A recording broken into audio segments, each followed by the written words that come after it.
Something I could relate to. Klein cookies. When my parents were in their 30s, they had 5 kids in a house. I'm in my 30s and I'm over here dressed up like my cats. Oh my god. Every time I take the cats to the vet... Okay, the other thing's working now. Every time I take my cats to the vet, I'm wearing different cat paraphernalia. And I'm like, I must look absolutely fucking insane. They're like, this cat bitch is back again. But I feel like if I was a vet and someone brought their cats in and they had like a cat jumper on or a cat hat or something, I'd be like, okay, it's probably safe to say that these cats are being taken care of and not being abused. Claim to the vets they're your biological children. I feel like I've done that, honestly. I feel like I was like, my sons. My sons. My sons. Hello, Jetson. My sons. I was looking at, is it Eurogamer? 50 best games of 2024. Because Lewis was talking about it. And he's like, I've heard of a few of these games, and I've played maybe 2 of them. And I looked at it, and I was like, oh. Yeah, you're kind of right. So let's look at these. We've got the Plucky Squire. Ability for a picture book character to become sentient and jump out or back into... What does this look like on Steam? Because it sounds similar enough to Scribblenauts, but not really. Plucky Squire. It's 30 quid.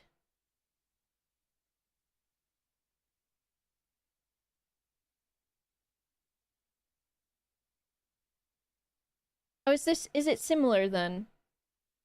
Scribblenauts? Violet Thrash. Pip the Mouse. Humgrump. Interesting.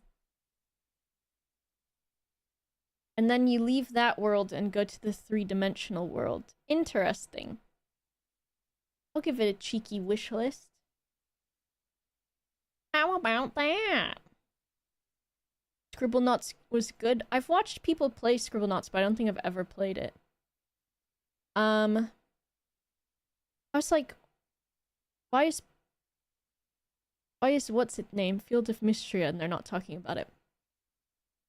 An Uncle Disco game I need to finish.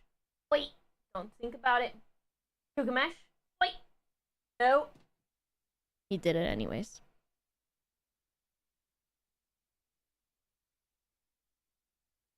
Only game I ever beaten is partly because I was streaming, my friends helped me through the tough bits. Cute. This is Uncle Disco's game. I need to go back and play the one that I was playing. What? Where are you going? Wait!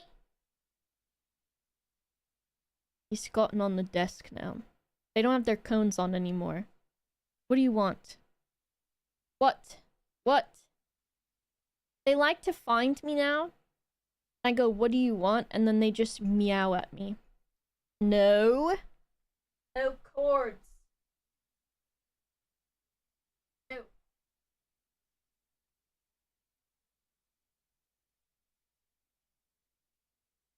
It's like I've done a magic trick. But the magic is that I just have a demon.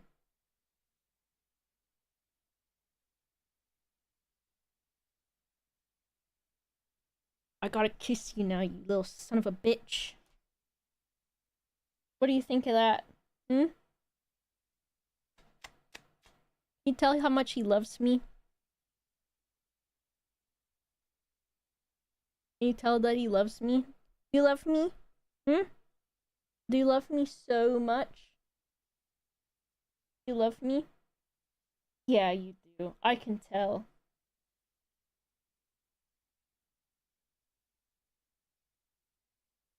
I know, they'll probably scratch up this desk, but it's fine. I've got enough. It's just vinyl sticker, so I can just redo it. Mr. Chicken. Go find Brian for me so I can give him a kiss. Where is he? Stink man. Stinky stink man. Why are you making that face? Why are you acting like I am threatening you? Huh? Why are you doing that? Why are you so still? I promise he's not usually like this. Why are he doing this? I got him. I got him now.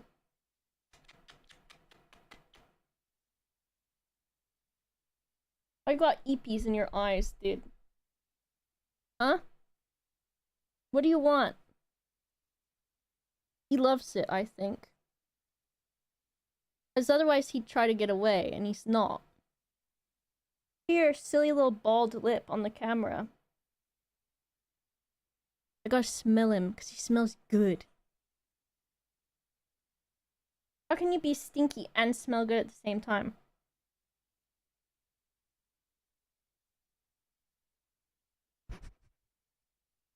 Look at that. You got the good stink, dude. Why you got such a good stink on you? Hmm? You know he loves it, cause look at him. He's just letting me. He's got the good stink, dude. Don't call my boy Ashy. Don't do it. Namit, thanks for the 31 months. He does not look like you. Old ass Yoda. He does not. Where's he gone? I don't want to run. I'm gonna run you over. I gotta find Mr. Brian.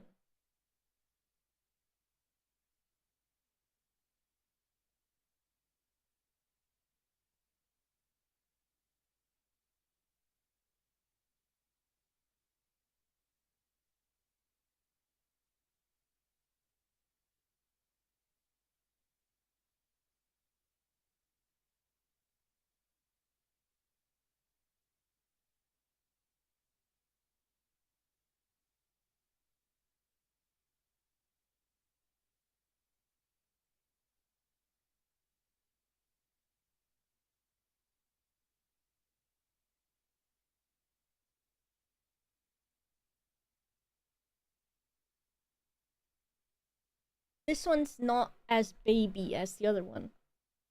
Mr. Brian, you got a good stink too. Can I give you a smooch? Do you want one? Mr. Baby.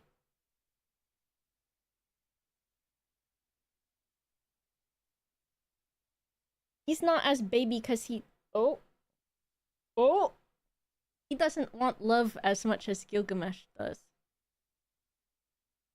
What are you looking at? Chicken. Go get your gravy then. Disrespect. On Mummy's chair. You ever do this to them? Watch. Whenever they go to lick and you make like a gross licking noise and then they get mad at you.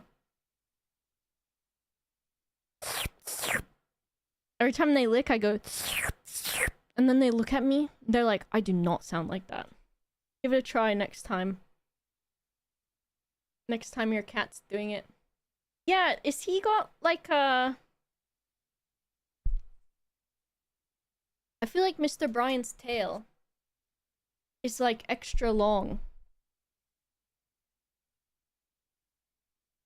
Look at him.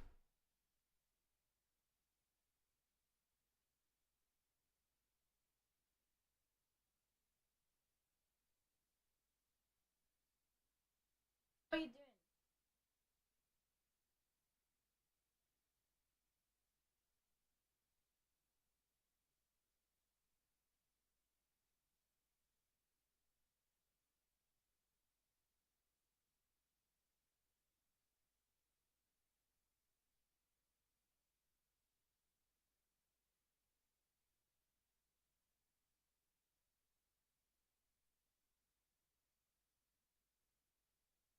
He absolutely launched Spring Toy.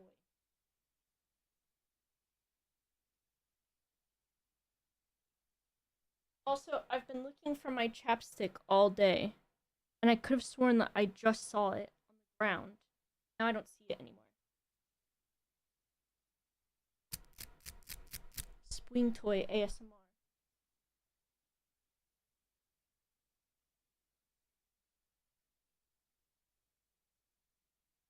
Found it, and I also hit my head. Box time. Mr. Gilgamesh.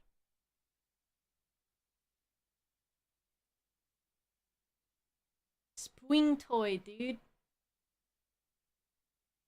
Brian almost went face first in that water.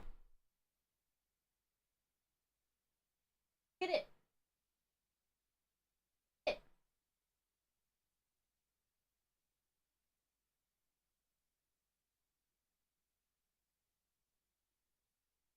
They're good at catching stuff.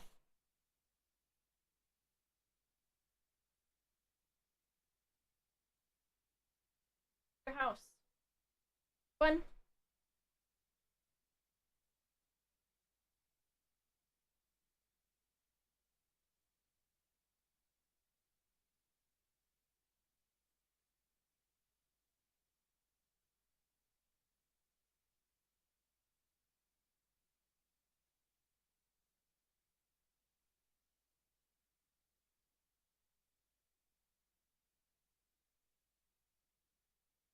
That's their toy from Booth. Teach them to fetch, I know. They've got that toy that it's like the whack-a-mole thing. They love it. The feathers on the toy, though, have been licked to a point, basically.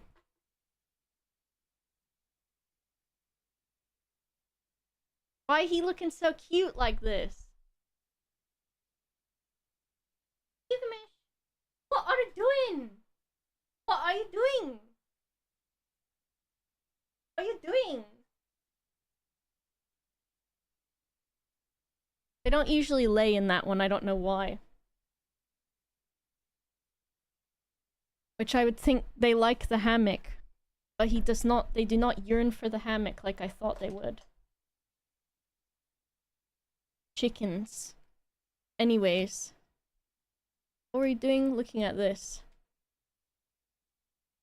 Number 49. Like a dragon. Number 48. 1,000 times. Resist.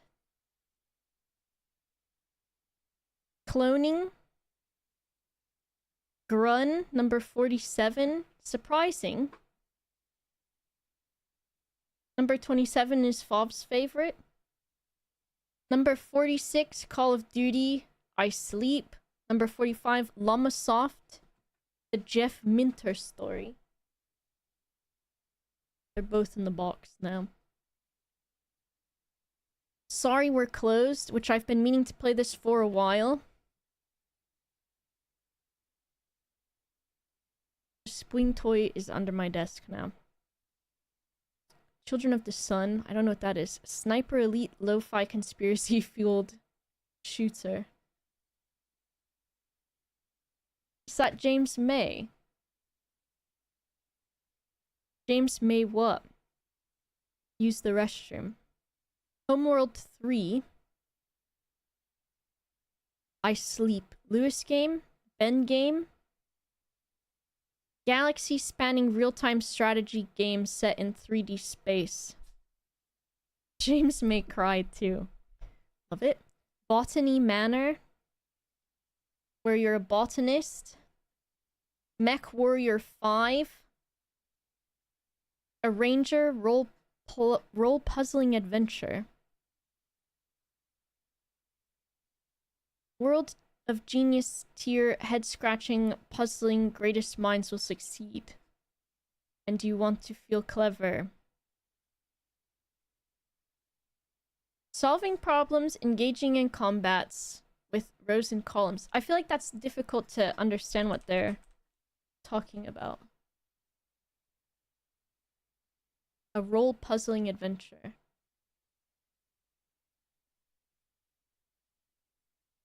I pause that and die. World in her own special way. Ugh. She grew up. Okay. Full screen it. Video game? She grew up in a cozy, tucked away town. Nothing good about Homeworld 3? Overkill? But she never really fit in. So she's taking a journey to the land beyond. Oh, I love puzzle though. Where for the first time ever, she doesn't know what's around the corner. But she's unlocking its mysteries. Interesting. Even when the way forward, It's because you're so good at them, isn't I know. always what you expect. Whoa, love who you're Exploring the moving, unknown. whatever they said. Okay. That's interesting enough.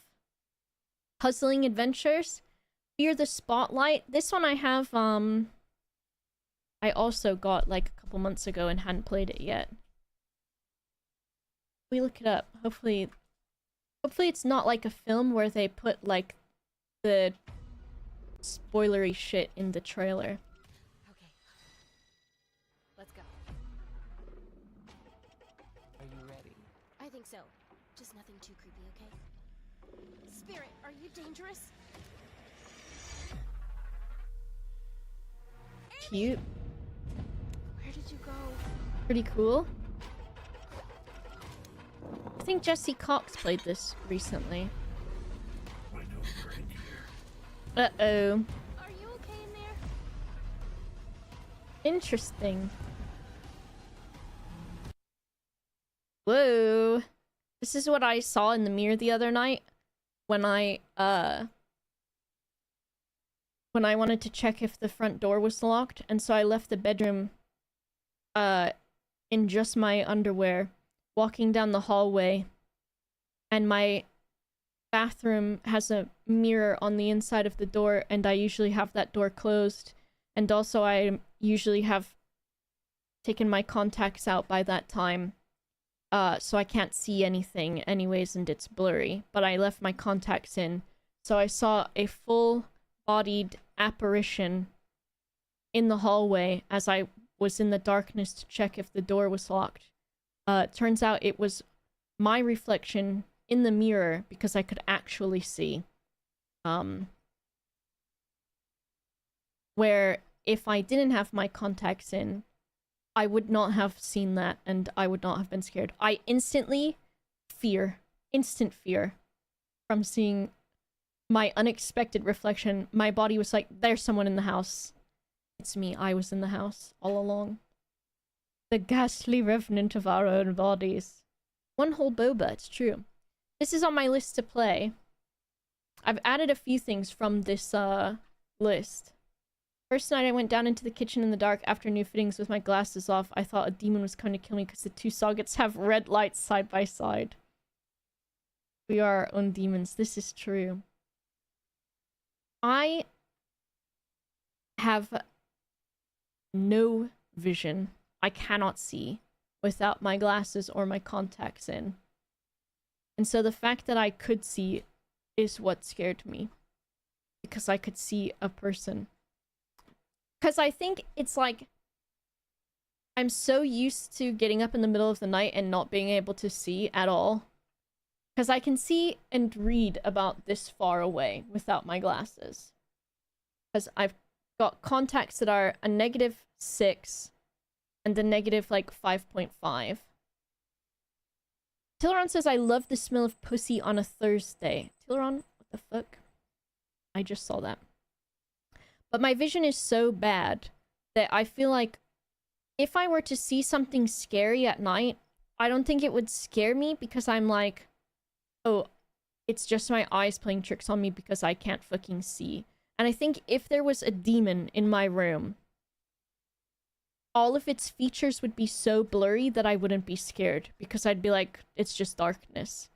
which I sometimes will get scared if there's like if I've got a coat hanging on the back of the door and I don't usually have one there, and then I have to go, oh, it's the coat.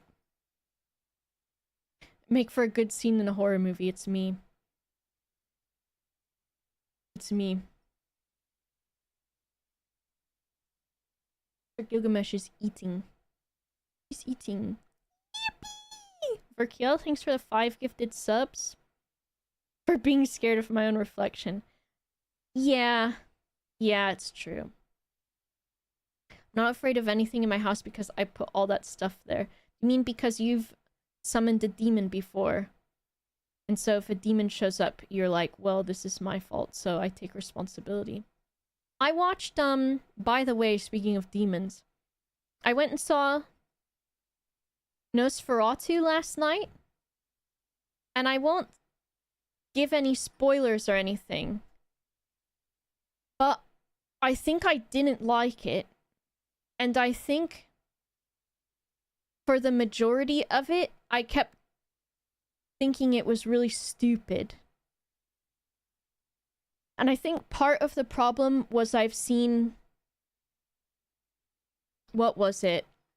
The guy that is the main actor in Nosferatu, who also was from Skins, he was in Renfield, which also had Nicolas Cage in it, which was also a vampire film, which was also, like, basically the same setting of what happened to his character in that one. But that film was an outrageous comedy on purpose. And so I think my brain was like, yeah, Nicholas Hoult. My brain was like, oh, this film is funny. And like I'd seen some interviews with Bill Skarsgård, I think is his name, who played the clown from It, who plays Nosferatu in this. And he was doing like, he changed the register of his voice to being very deep. And then he did a very, like, I guess, Romanian or something accent. But it was so, like, exaggerated almost that I was like, I felt like it was funny silly. Because he was talking like this, being scary. It was like this whole time. And I was like... I saw an interview where he talked about how he learned to do the accent in the, and to change his voice to a different pitch. So I was thinking it was gonna be cool. But first of all, bitch looked like Heihachi. He had a mustache like my grandpa, and then he talked like that. And then we've got the guy who was the main character in a comedy, so I couldn't take it seriously, I guess. I did love the 10,000 Rats, because I have also seen a lot of interviews with Willem Dafoe, who was in it. There was a ton of rats in it, and also a ton of cats. And Willem Dafoe was, in every interview I've seen him in, he's talking about the rats. So I was like, it's great. An old European. Well, it's good that they did that rendition of him, but I think because of, like... I just think I couldn't get into being scared of it. Because it was really unsettling from the start, but I think because of seeing Renfield, and that guy was in the same exact, like... Because in Renfield, the guy is going to Dracula's castle to sell Dracula a house or something, right? And to get Dracula to sign it. And that's the same thing that happens in Nosferatu. So Nicholas Hoult was Renfield going to get Dracula to sign papers, and then it turned into an outrageous comedy and was really funny. And so when Nicholas Hoult was going to Nosferatu's mansion, and it was like the same exact thing, I think my brain couldn't switch it to being scary instead. And also, like, basically with this story, all vampire shit is kind of like horny, right? Because it's inherently like a sexual thing. But with this film, the girl is like basically groomed by Nosferatu into like a sexual relationship. And then so a lot of it was just sexual sexy sex, but also like weird groomy, but like there was moments like in the first, like I feel like the first minute or 30 seconds, which I guess this is kind of spoilers, but not really. I guess it's more spoilers for the movie. In like the first 30 seconds to a minute, the girl is dreaming and like having an orgasm, like, and it's like zoomed in on her like O face, and she's like moaning, and I was like, am I vampire right now? Where's my vampire? There is a penis in it. There's a Nosferatu penis. It's a prosthetic. It is not Willem Dafoe, unfortunately. And then when Nosferatu is drinking someone's blood, in this film he's drinking it from their chest. And then while he's doing it, you see like he's like humping while he's doing it, and like you hear him gulping the blood in, and then it's like, you know how in cartoons when they have liquid go through a tube and you see the liquid like move through the tube in a way? So his body was doing that, like he was drinking the blood and like gyrating as if the blood was moving through him, and it was so humpy, like weird, like, because it's supposed to be sexual, I guess, but like the noise, the Foley for it was disgusting. And then it was just like a lot of sexy stuff. And then spoilers, there's a moment where someone in the film dies, and then their partner opens their coffin back up and fucks their dead body.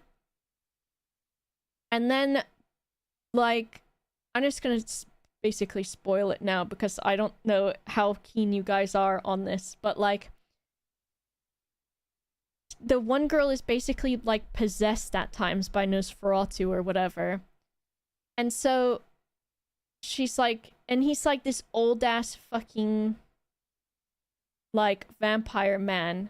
So she's like talking to her husband, who's basically Renfield, and she's like, you'll never fuck me like he does. And like the Nosferatu's not fucked her except for in her dreams, I guess, at this point. So she's like, you'll never fuck me like he does. And then he's like, yeah, I will. So then they have this like really outrageous sex. Like, there's so much moaning, horny, coming sex in this film. In a way where I was like, it would happen and I would just like look like, are you seeing what I'm seeing?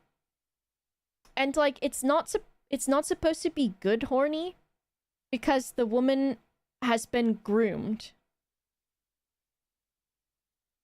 from a young age, basically, by Nosferatu. The same director that did the Lighthouse movie. I guess so. Do not take a family member with you, especially the first 30 seconds to 1 minute, I believe, is someone coming. And then she keeps saying, he is coming, he is coming. And I'm guessing, because sometimes this is lost on me, but I'm guessing that is supposed to be like a double entendre or something. Because she's talking about that he's going to arrive at the location. But also, I guess they fuck in her sleep or something. I don't know.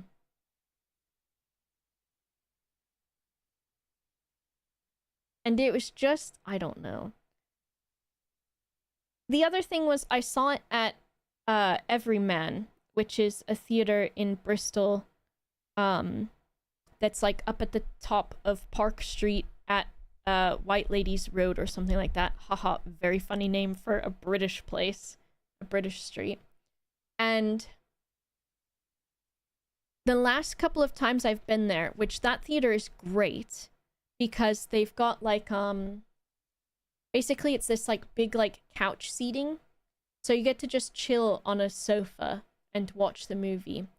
But I think the last 2 times that I've been there, and then this time too, it's like it's been so fucking loud that I almost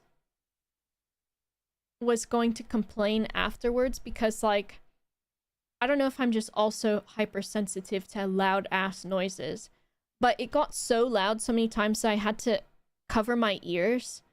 And then also like yippee! Jeton, thanks for gifting a sub to Zdeffer. Not loud from people, the movie's volume was loud. And so like if I was anticipating something scary was going to happen, I would cover my ears because it was so loud. So I think that's the other reason why I couldn't like really get scared or anything, because it was unbelievably loud. And I was like, maybe I need to bring my headphones. And I thought this last time I went too. I watched Barbenheimer there and was by a speaker. The bomb going off blew my right ear out. Yeah, it was like, this film has a lot of like suddenly loud noises for like jump scare and stuff. And also just like sort of like, what is it? Like a building crescendo of noises. And so between all of the weird horny sex coming fucking orgasm fuck, Nicholas Hoult being from Renfield, which is a comedy film, and then having my fucking ears blasted to hell by volume, I was like, I don't think I liked it. And it was just like, I'm gonna say what the ending is now, but basically at the end, the way that they defeat the vampire man is that Willem Dafoe's character is like this crackpot occult scientist guy. And he's like, the maiden has to allow him in. And so she had to consent to Nosferatu, because he's like, I will keep killing people until you consent to let me fuck you, is basically Nosferatu. And so she kept resisting him and people were dying, but she was still resisting him anyways, which forced consent is not consent.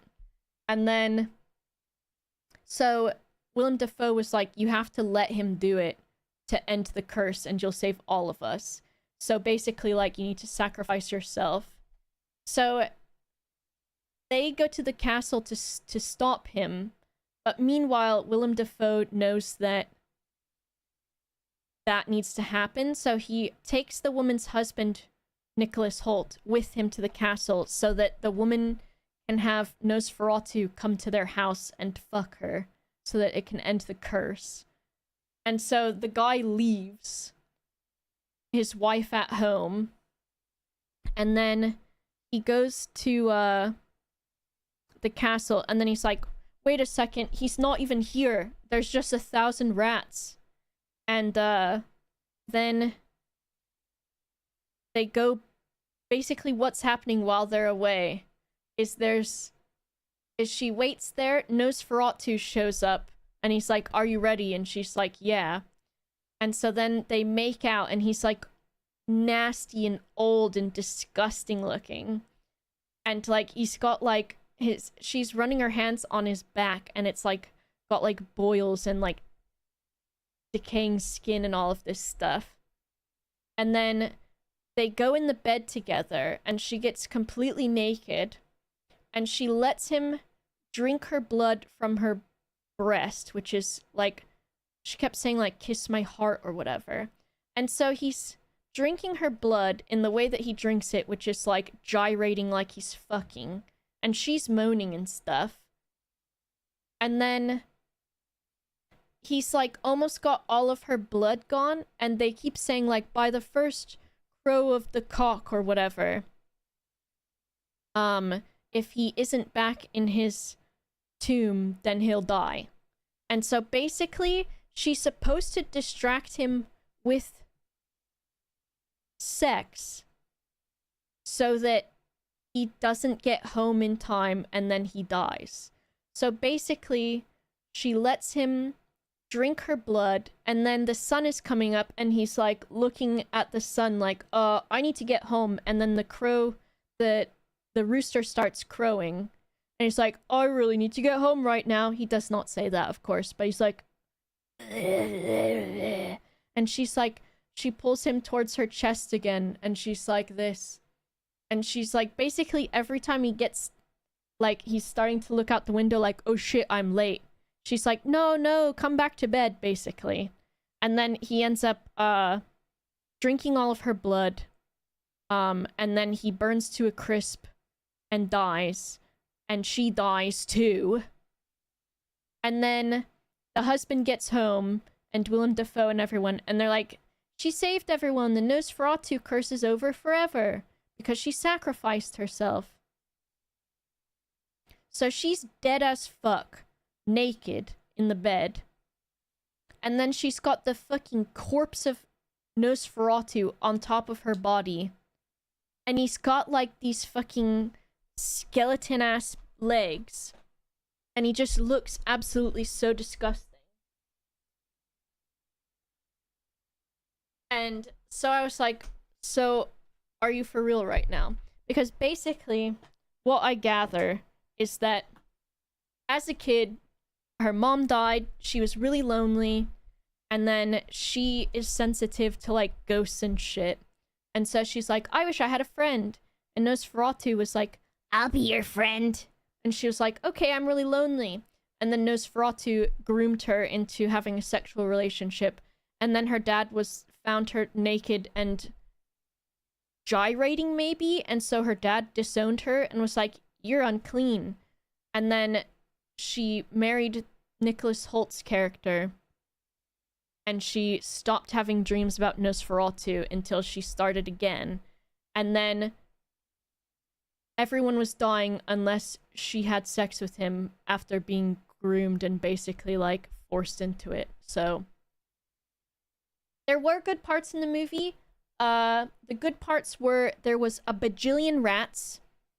Willem Dafoe was great because I love him. Willem Dafoe's character also had a bunch of cats that were his buddies. And then the really hot guy from Bullet Train was in it. And his wife in the film is played by the same person who is a non-binary person who played the evil lady from Deadpool versus Wolverine.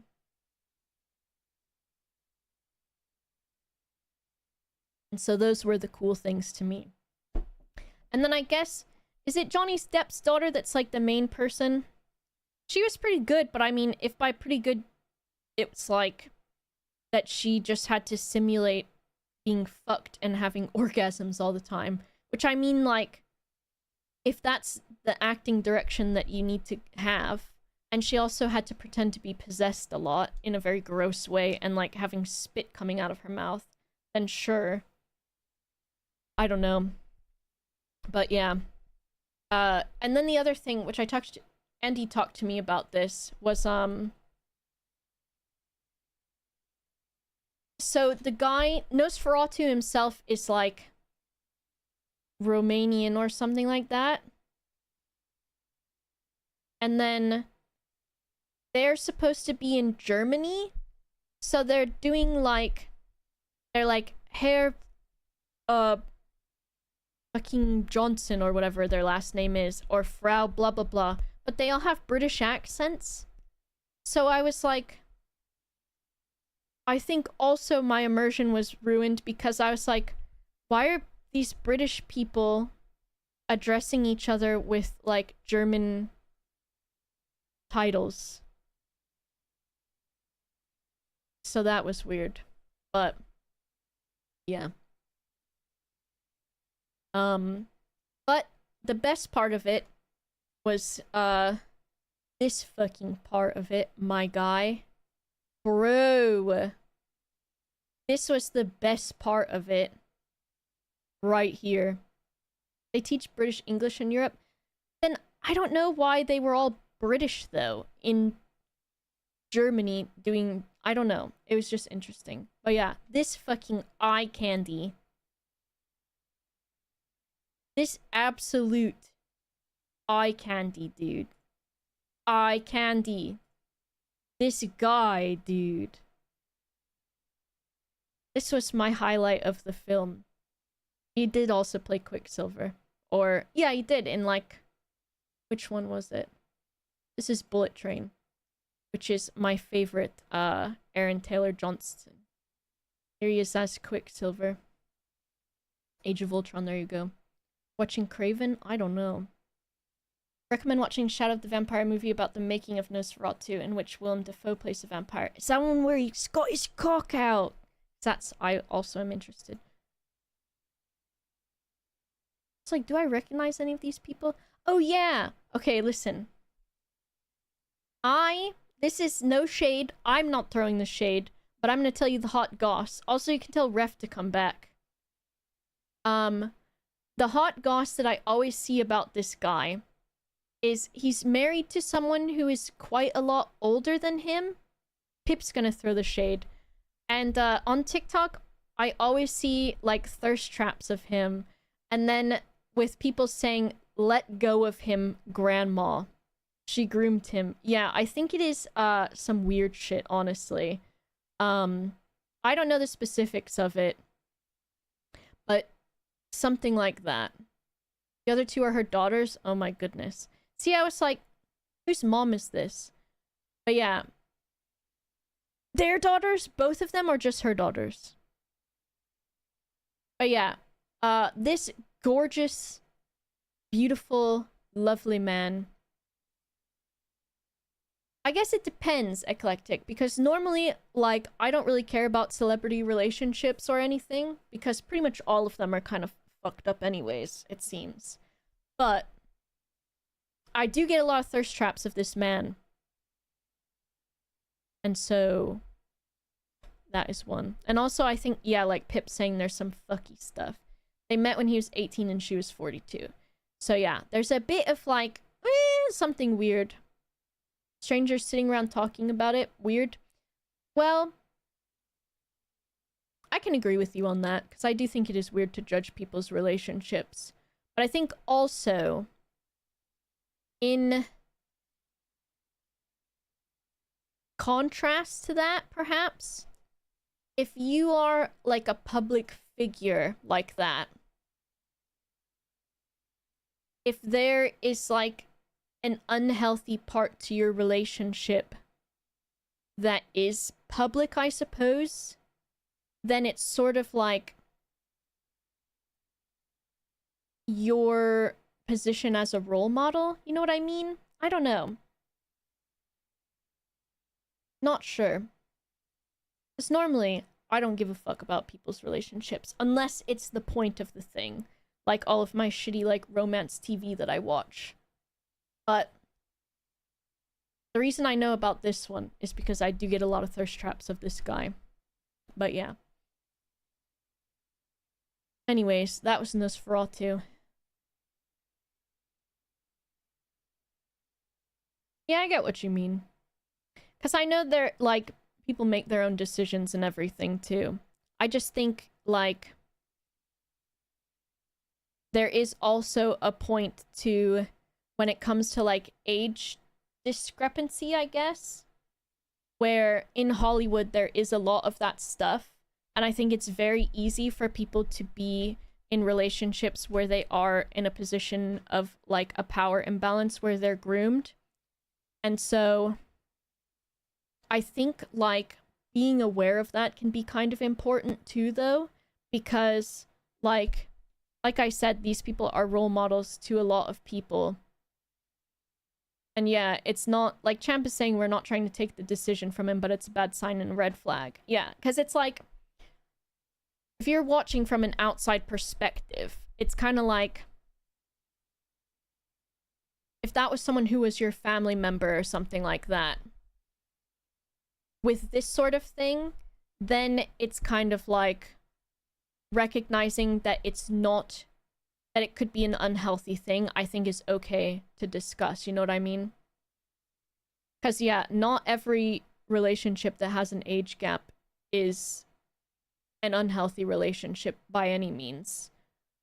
But there is a lot of instances, especially in Hollywood, where that stuff happens. I guess so. Because I guess it behind closed doors, though, a lot of times, if you know someone, like, people will talk about other people. And I think with celebrities, like, it happens a lot too. And I don't think it's necessarily a good thing to really analyze people's relationships at all. But I do think that, like, it's not necessarily passing judgment, I think, but more that it would be like looking at something and saying, you know, this is a potential of something that could happen that would be an unhealthy thing. But it's not like you're, I don't think it's really passing judgment or like thinking about, but I think it kind of happens with anybody, right? Like, if you met someone, I think it's like almost like an unavoidable thing, right? There's gossip versus analysis, Loreno says. So it's like, if I met somebody and they told me, oh yeah, like, we've been together for however long, I met him when he was 18 and I was 42. Just from, like, no matter how much I know this person or not, like, for me, a subconscious response to what I would, like, have inside internally would probably be like, like, I know from a lot of instances that that's probably not really helpful, right? Or healthy, I mean. And so I think, like, anything where people are open and discussing it, I think that if you are looking at it in a way, I don't know if I'm making any sense. It's not that, like, I'm saying, like, that's so bad, that's horrible, or anything like that, because I don't know for sure. But I do think it is something worth, like,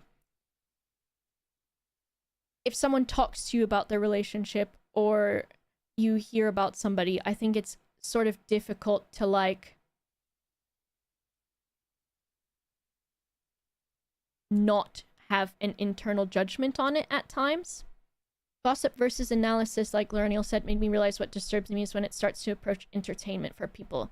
I agree with you on that, because I do think, like, I don't like celebrity gossip magazines or like TMZ and all of those things, because I think everybody deserves a right to privacy, and I don't think that people's, like, if someone shares something and they're a public figure or whatever, and they, like, consent to that being shared and they consent to talking about it, then I think, like, having a discourse around it is not necessarily a bad thing,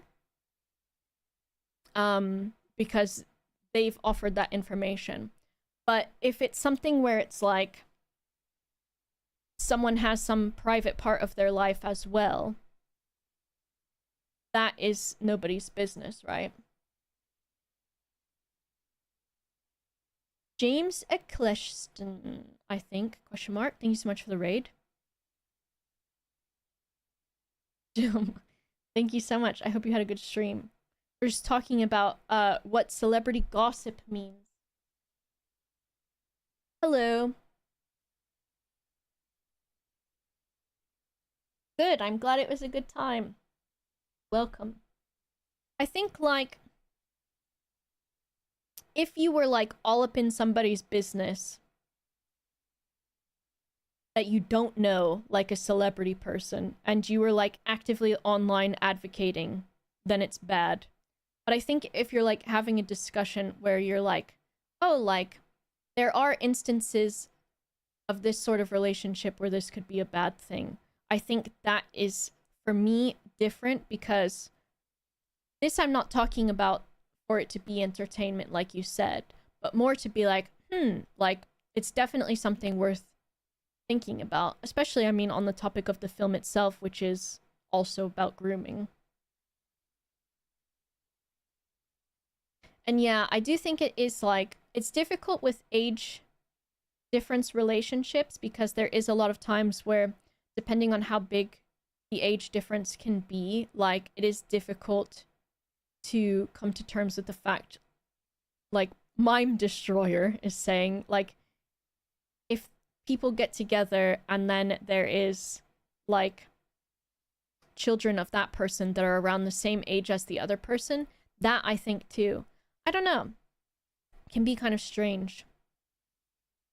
Go see Robert Eggers' award-winning 2024 film Nosferatu. You sure can. But yeah. It depends. How much for the tattoo? What, you want to buy it? I don't remember how much I paid for it. So I did get somebody yelling at me on Blue Sky the other day because I said that train tickets were expensive, and they said, well, you paid for all those stupid tattoos. I've never been so roasted in my life. Never. Never been so roasted. I know. I just blocked them because I was like, alright, dude, like, ain't nothing I'm gonna be able to say to this person. It was just that stupid tattoo. Oh yeah, whichever one.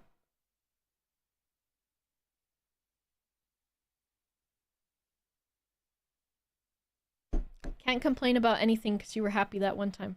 I think it's like, how dare you say trains are expensive when you buy tattoos? I could get a tattoo cheaper than I can get a train ticket, dude. I haven't checked out the Train Pal app because I'm seeing, like, if there are other people traveling at the same time as me going to the same place, to see if I can buddy with them. But yeah, they are, the train tickets are just like, I can't believe how expensive they are. Trains are one-time use. This is true. I'm getting a lot of mileage out of these tattoos. People out there defending train ticket prices. Anyone will defend anything, dude. Anyone will take... There are people out there that will get into an argument about anything. That's not me, though. There's nothing for me like that, really. I don't want to argue with people. I'm too old for this. Oh, okay. I see all of you in the chat, sillies. Captain Ben, thank you very much. Grandma. Okay. Whatever. Whatever. Thanks for the bits, Captain Ben. How dare you complain about price of X? I know you bought a thing once that you strictly didn't need not to die. I win this argument. I know, my god.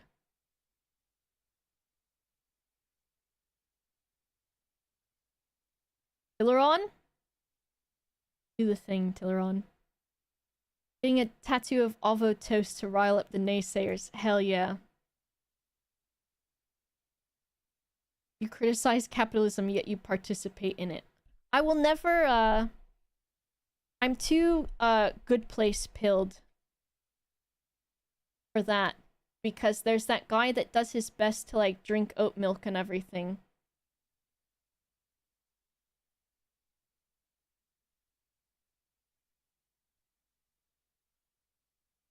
You know what I'm talking about? Here, Tilleron, I'll show you. You participate in a society. Good Place pilled. I will... Hello, G. I will recommend Good Place to anybody. I will. Also... This is me doing call emote. I finally watched the final, Guardians of the Galaxy film. My sensitive ass. I was putting it off forever. Because I was like, bitch, I know this will fuck me up and I don't want it. Laser tattoo removal. That guy got me. That guy with the avatar of a walrus, he fucked me up, dude. He fucked me up. But, first of all of the animal testing in the film. Yes, I'm fucked up from that. But I think the thing... Ooh. Rocket's first word being hurts. The thing that messed me up most of all... How long has this film been out for? Probably forever, so it's not spoilers or whatever. At the end, when Gamora is leaving, and the whole time Peter's been trying to, like, convince her that they belong together, even though she's a different Gamora. And then finally, she, like, sees that, you know, he's not such a bad guy, but she doesn't love him, and she probably won't. She doesn't have the same experiences as the other Gamora. And she goes, I bet we were a lot of fun. And then he's, like, choking up, and he's like, yeah, we really were. James Gunn, despite his name, did not shoot me with a gun, but rather stabbed me with a knife, and then twisted the knife while it was in my body. And I am upset by this. Because, dude, I was kind of sad about it. And I was like, no, I think they should have got together. Like, this is unfair. They should have got together. So I did what I always did. I typed in the name of the movie and then I wrote Reddit afterwards. And then I specifically wrote, I bet we were a lot of fun. And there's a post where they were talking about how they were upset that they didn't get back together. But then they were like, this entire arc is all about Peter Quill learning about grief and learning how to grieve and learning that he doesn't have to be responsible for everybody or blah blah blah, and that sometimes you just can't save people. And so it was like, even though he had to see a different Gamora all the time, it was that he needed to, like, actually, like, mourn her and, like, recognize that she was dead. And that his Gamora was gone. Fuck me up, dude. Like, I get it now. But Jesus. At least, like... Come on, dude. And the fact that Drax, and she's like, you were meant to be a dad. Oh my god. Mess me up. I know Marvel is like, a lot of it is stupid, haha. Because I think one of the things I don't particularly care for in a lot of Marvel films is, especially like the Guardians of the Galaxy stuff, is they'll have like a super intense emotional scene and then they'll do something funny like right after. And I don't like that, but it especially hurts when you've been in a relationship that ended because you changed.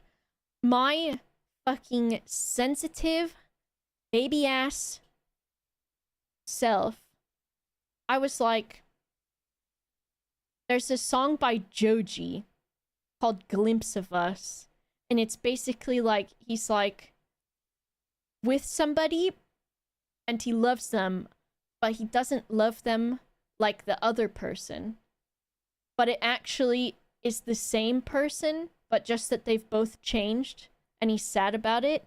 And so my brain was like, it's like the Joji song, it's like Glimpse of Us. So I was like, please let someone have made an edit with this song. But I couldn't find one. In my brain, I was making the edit. I was making the edit myself. And I was like, I am torturing myself on purpose internally at the benefit of no one else, and definitely not at my own benefit. I'm like in the shower. The amount of times that I've thought about that specific scene now since I've watched the film last week, just on and off, it's like way too often, to the point of self-harm, but it's not. But I'm like, stop thinking about it because it makes you sad. And I'm like, but it's just sad. So I keep thinking about it. Fix it. No, I don't want it to be fixed though. It's good the way it is, but it's also sad. Not cry wanking though. It's just like being sad is good for you. Jurassic Bark. I feel like I've avoided that one on purpose. Because sometimes I'm like, man, I know this is gonna mess me up, so I ain't gonna watch it. Because my, like, hyper fucking... I know, I'm an empath. My hyper empathy is too fucking bad to where, like, some things like that, I don't just watch them and I'm sad about them. And then when I think about them again, I'm sad. It's like actually such an intense experience of sadness to where it's like I will think about it a lot more than probably normal people do and be upset about it and then think about other ways that this thing makes me sad. And so I just won't... Like, I really want to watch Charlotte's Web again because I know it's a good film and I loved it as a kid. But I feel like I have to be in a good mental health space to watch that and not be absolutely fucking destroyed when I watch it. Sometimes when a movie has been over, I've been like, why the fuck did I watch this? Yeah. Watched Midsummer so many times, the opening of that movie kills me. Yeah, it's like... Just like things with like intense grief as well. Like, oh my god. Any tricks on doing that? On doing what? Big Fish? That's another one that I've put off watching because I'm like, I know it will actually destroy me. I'm not crying, that's me. Jesse's song from Toy Story 2, bro. Getting in the headspace for watching stuff you can't watch. I just have to have been... It has to be a fucking solar eclipse or some shit. There has to be a rare moment where I'm like, alright, can I handle this right now? I ask myself, and then usually I say, no, I cannot. And then I don't.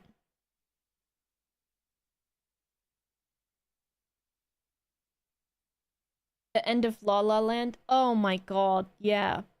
There's that one. I think the Titanic really gets me too, which I know I'm such a wiener. End of Edge Runner. The fucking end of The Good Place, which I won't spoil it because I want you all to watch it if you've not. That one, I'm talking fucking heaving sobs in a good way, but like in a I'm fucked up way. In such a good way to where I think about it sometimes and I'm like, man, the ending of The Good Place was absolutely fucking peak television. And also, like, made me so emotional.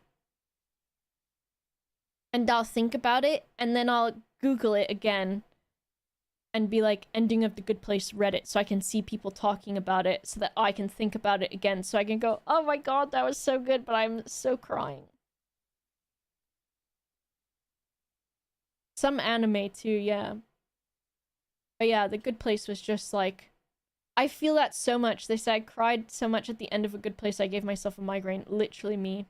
Literally me. That was me with Final Fantasy X. Pastel Bird, thanks for the 5 months. At the end of Final Fantasy X, which I played when I was in high school, and I think I was like 17 or 18 when I played it. I finished Final Fantasy X after playing it for months and months and months and months. And I was inconsolable. Left my bedroom, walked out into the living room, sobbing, absolutely heaving, crying, throwing up. My mom goes, "What's wrong?" Like she thinks there's an emergency, and I was like, "My video game was really sad," and she's like, "Get out of here! You're such a nerd." But literally like crying, heaving, sobbing, throwing up, dude. Owned, absolutely owned by a video game, absolutely owned. Can't remember what other games have done that to me. And like my fucking speed run at Jingle Jam, I had which I still haven't watched that episode of Doctor Who, but I was like, bro, I know this will get me.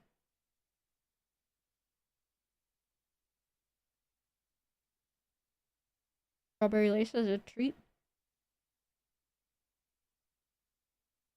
About the ending of Tenet. I don't think I've watched any of that. I need to, though. Also, I'm thinking soon, because I've never, which, on the topic of being emotionally fucked up, I've never played The Last of Us, and I don't think I've gotten spoilers for the game, really. Just, I've watched the series. And so, that I would like to play soon for the first time. Nice tattoo, thank you. And I've not played, of course, not played the second one, too. Tearjerker, if you get it correctly. Goodness.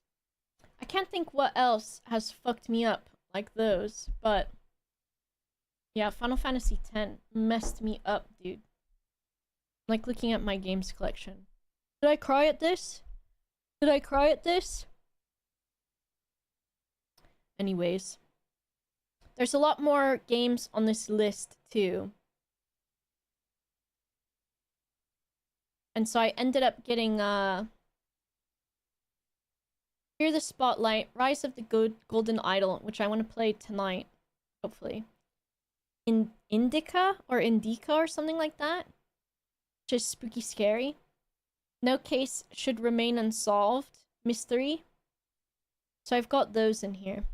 I do have to pee, though. So I'm gonna go do that. Wish I was emotionally available enough to actually feel my negative emotions, but I bottle up instead.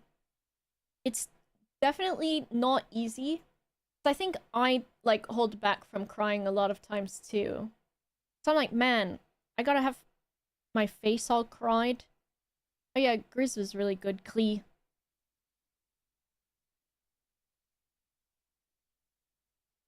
End of Time. Which one is that you're talking about? And freaking Iron Giant, dude. Oh, Doctor Who, dude. Blush? No, you're fine. I use, there's a ColourPop blush. Let me show you.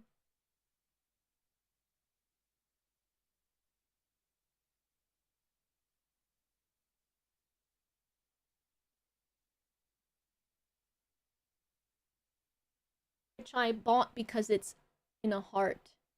But it's called Sweetheart Pressed Powder Blush. And they've got like different shades as well. So I use this one. And then I've got my highlighter is just some like random highlighter from Super Drug. Gilgamesh is homeless. Look at him. Little homeless man live in a box. Sleeping in the box. With a boy at the top of the tree. Baby. Chicken nugget right here. Into the Wild. Don't even get me freaking started on Into the Wild. I've seen that film probably like 5 times or more. Because it's one of my favorites. Am I watching the trailers? No, but I am watching all of the TikToks where they make fun of it and they're like, I knew you was evil when you said you was a teacher because I know teachers can lie to children and so I think you're the traitor. And then they go, I think you're the traitor because this morning you said you had pancakes for breakfast, but I saw you had French toast. And I'm like, yeah, that's actually literally what the traitor is. The traitor is like traitors and there's like a couple similar shows are what happens when you put like very normal people on television and they have to do something like that. And then you have just like these very normal people. The first season, I just was like, oh my god, because it was like the traitor guy and then like 3 women left or something. And they're like, there's no way he's the traitor. And then I think they still ended up getting him out or something. But they're like, in that first season, they're like, I 100% know that this person is not the traitor. And they always said like 100%. And I'm like, you don't know that though. Literally, because you just said they're not the traitor and they are. Yeah. Bryson Victor. They're at the point where the contestants know what the show is, so they have to change up the format a bit. I see.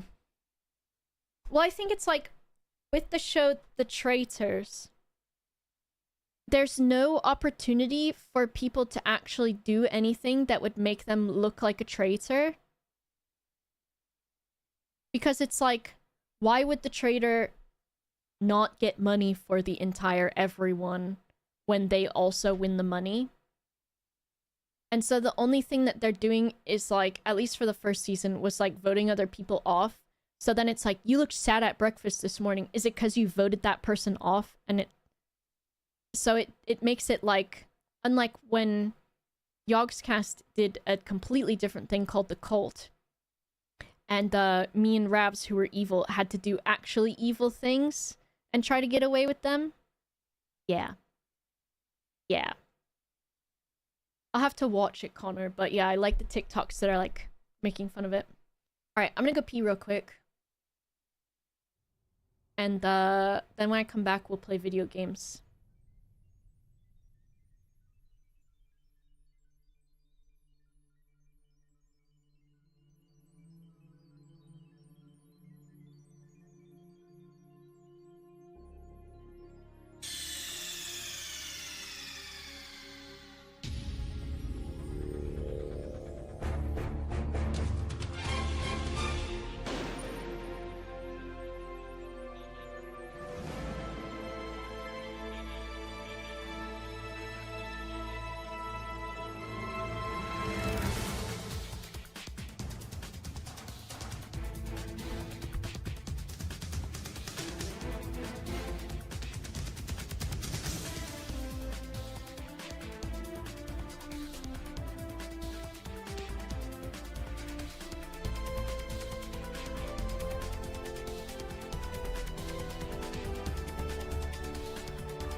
Guys, we're so close to the goal.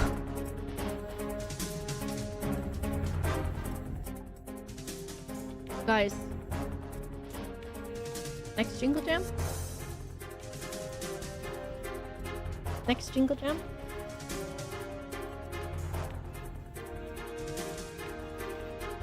Next Jingle Jam. It says the sound is clipping. I don't think so.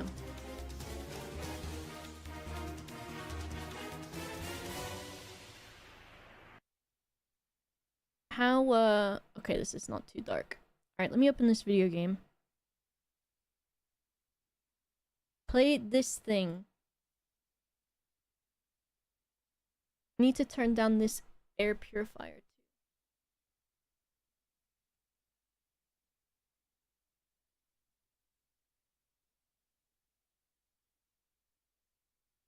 Abstream becoming 80%, Tom having a breakdown was top tier.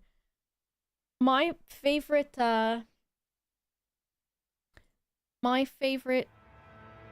why is the screen like this?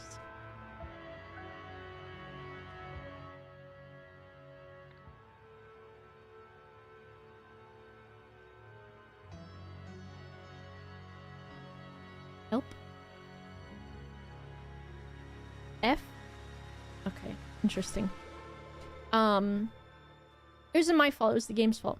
My favorite thing is seeing people say, wow, Miles was so annoying, and then having the knowledge and literally the visual memory and audio memory in my head of them explaining to me beforehand and then that morning, be as annoying as possible.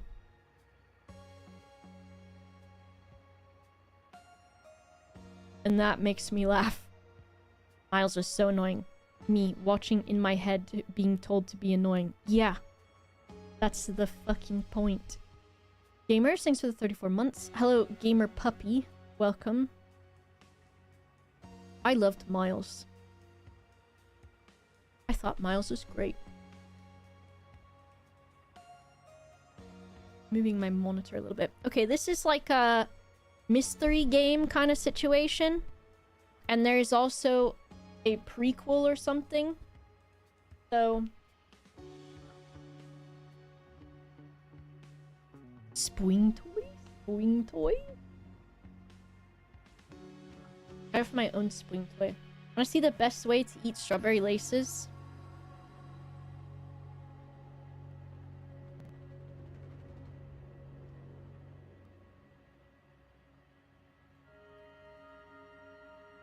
If you tie it into a bow first, it tastes the best this way.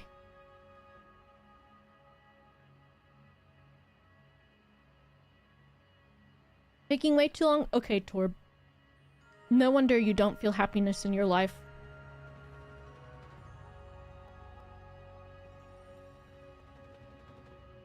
Torb, when happiness takes more than 1 second. Torb, when he's not playing Cookie Clicker. This is not worth it. Loboto would tie it in his mouth, but I'm not that much of a cool-ass bitch. Mystery game! Constriction, a murderous way out. In this game, you'll solve scenarios involving murder and other strange events. You'll do this by dragging words into the correct slots within sentences. I love. Police need to gather blank to prove that the death had been a blank. Gather bridge to make sure that the death had been a car. Evidence and murder. Hogging?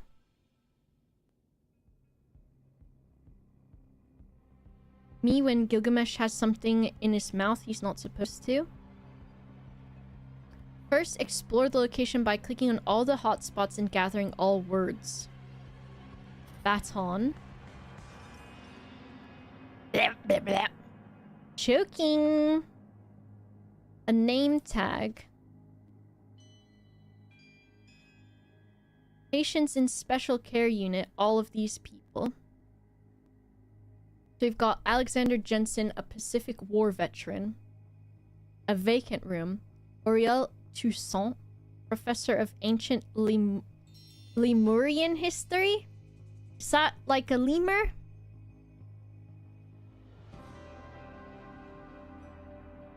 Mason Turner, accountant, repeat murderer, and Ivy Hayes, a beauty salon manager. He's saying help also. Sweet Pines, cigarettes. Some keys. Okay. Also got this person. Prom, Napole. Prom. He's got a chewed cloth strap. And then we've got a straight jacket with the words Redwood on it. Click on the following elements in the bottom bar to open them. Words, names, events. Words. Okay. Names. Not yet filled in. Events. Says amount of things open. We've got all of them open. Okay. Organize the words in your inventory however you like. Move some around. Strap. Turner. Fine. Okay. Quickly hide and show all the elements you had open by using this or the space bar. Nice. Hello, Allspice. What is that cute little character? Divity's emote. That's so cute. The Australian couple who do Escape the Podcast. Lemuria's like Atlantis, is it? On your own to solve the mystery at hand. Okay. So we've got this person who says prom. This person who's got Morg Braca on their name tag. The blank killed blank with a blank from a blank in the blank. So we've got this one is Morg Braca, right? If we look at the name tag. And then we've got some vacant rooms. So I think this person is like a... Maybe they're an orderly, right? And this person is a patient. Move the thing I meant to fill in. This one. So we've got Morg Braca. And then this person, who I will assume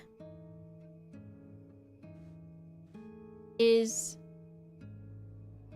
probably a repeat murderer.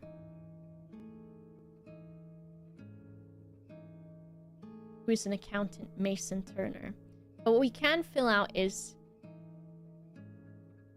So we've got these, Professor, Manager, Straitjacket. Is my mic crackling again? It'd be like that. Maybe. Maybe not. And then look, there are these like names and then locations in the blank. In the asylum, right? We're in the asylum. Special Care Unit C. Sweet Pines. Ring of Keys. A name tag. Prison, Asylum, Hotel. Okay. I don't think it's a hotel. So we've got 201, 203, 204. And then this would be 1, 2, 3, 4. So this would be 202. So the person in room 202 is the lemur man. So Oriel Toussaint. Look at that. I'm solving a crime. Everything is correct. Okay, we've popped off. So what else have we discovered? We've got asylum. And I feel like it might be the Sweet Pines Asylum. Sweet Pines is the name of the cigarettes, though. Patients in Special Care Unit C. Ring of Keys. Is there a clue anywhere else as to what the asylum is called? Prom Napple Prom. What does that mean? And it's with a chewed cloth strap he's killing him. So, the... What was this guy again? Professor Oriel Toussaint. Can I move that from here too? killed Morg Braca with a strap from a straitjacket. And then we just have to figure out what the name of the place is.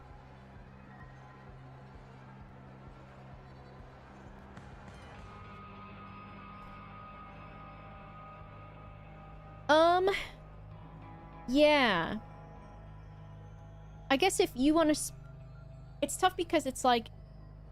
It's probably best for you to speculate. So if you guys want to speculate and to, like, guess in the chat, I think that's fine. And I'll try to just not look until I figure it out myself, too. I think that would be fine. Because I think otherwise... there's not much for you to talk about, so... Spots. What does this do? Restriction? What does that mean? I hit... Constriction.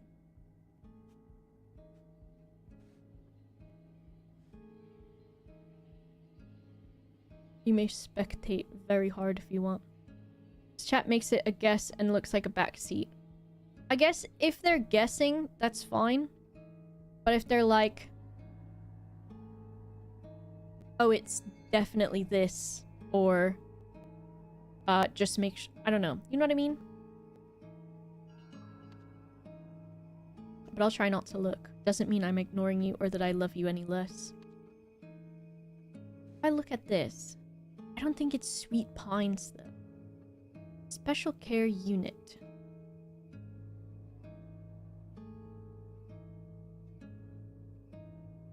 Is Wood someone's last name? No. So we've got the word wood and Sweet Pines.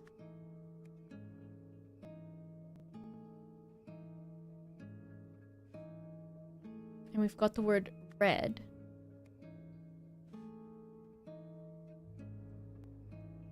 So Alexander Jensen is the veteran. Morg Braca is another person.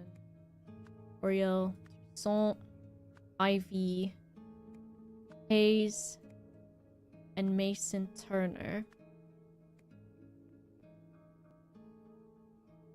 And so, Sweet Pines or Redwood. I've got to figure out where I saw the word Redwood at. Because there must be a place that I saw that. Rubber baton. Baton. There we go. Okay, I think we've got it. Red wood. Sweet Pines would have been a good guess too. How am I so reasonable? Thank you. That's why I asked about pointing things out. I think if it was like, you look at the, if you were like, look at the straitjacket, then I'd be like, oh. But if you were like, oh, just make sure you check everything again, I think that would be okay. You know what I mean? Chewed through his straitjacket strap and strangled Nurse Morg Braca in cell 202. Nice. Lazarus Hearst was the leader of the Puritanical Order Party, which governed Albion from 1792 to 1795. Some claim to use a mystical golden idol to seize power. Nowadays, though, this is known to be a myth. Look at that. So we solved constriction. We've got the curse. What's this thing, though? Oh, that's the little cinematic what we got. Cinematic. Genius. The curse. Congratulations on finishing your first case. Welcome to Chapter 1, The Curse, in which a strange threat looms over New Wells. Okay. Academic impact. The death of a brilliant mind. I hate reading things as they appear on the screen because I'm like trying to anticipate what they're going to say, and then I have stupid word. It's that weird little thing here. Behind me is just more footprints and the door, but nothing clickable. Besides this thing. The stairs are covered with ice and snow. We've got cigarettes of different varieties. West Bridge 1, property of Sir Isaac. Isaac's Bridge. And inside, arrange for a taxi to be here at 6 p.m. I have a meeting at 45C Stockyard Street.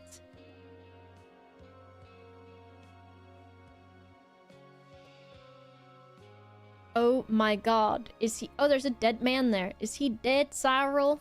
They sound like that for sure. Dear Deborah, I am saddened to hear that Brandon's exam results have been rather poor. Seems your son has taken off after his father. I warned you about marrying into that family. Mummy! And a wedding ring. Okay. And then this guy. I don't know. Oh, what should we do? Wedding ring, car key, and then ID for Bagman. 1970. We've got a car with the engine still running.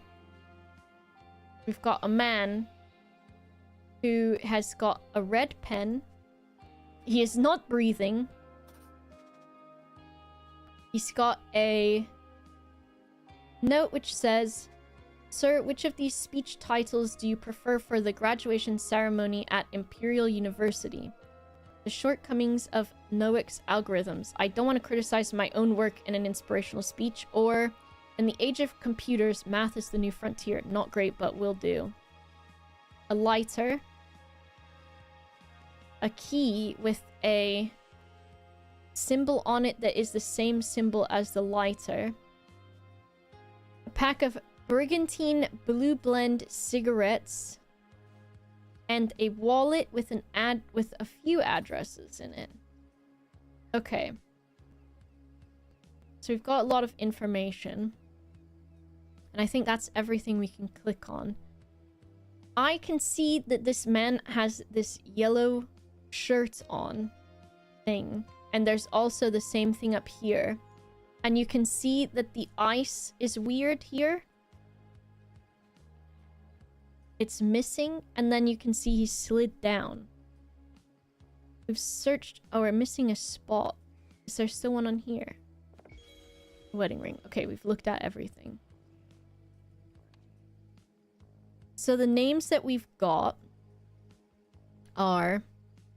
This guy is Bagman. Last name Bagman. With a wedding ring. This woman is Deborah Bagman. And she's saying, oh, Cyril. And then this guy has... His last name is Nowak. Because that is the shortcomings of Noack's algorithms, which he's like, I don't want to do that. I don't want to criticize my own shit. So if we look, there's no Brigantine Blues in this. Sir Isaac's house.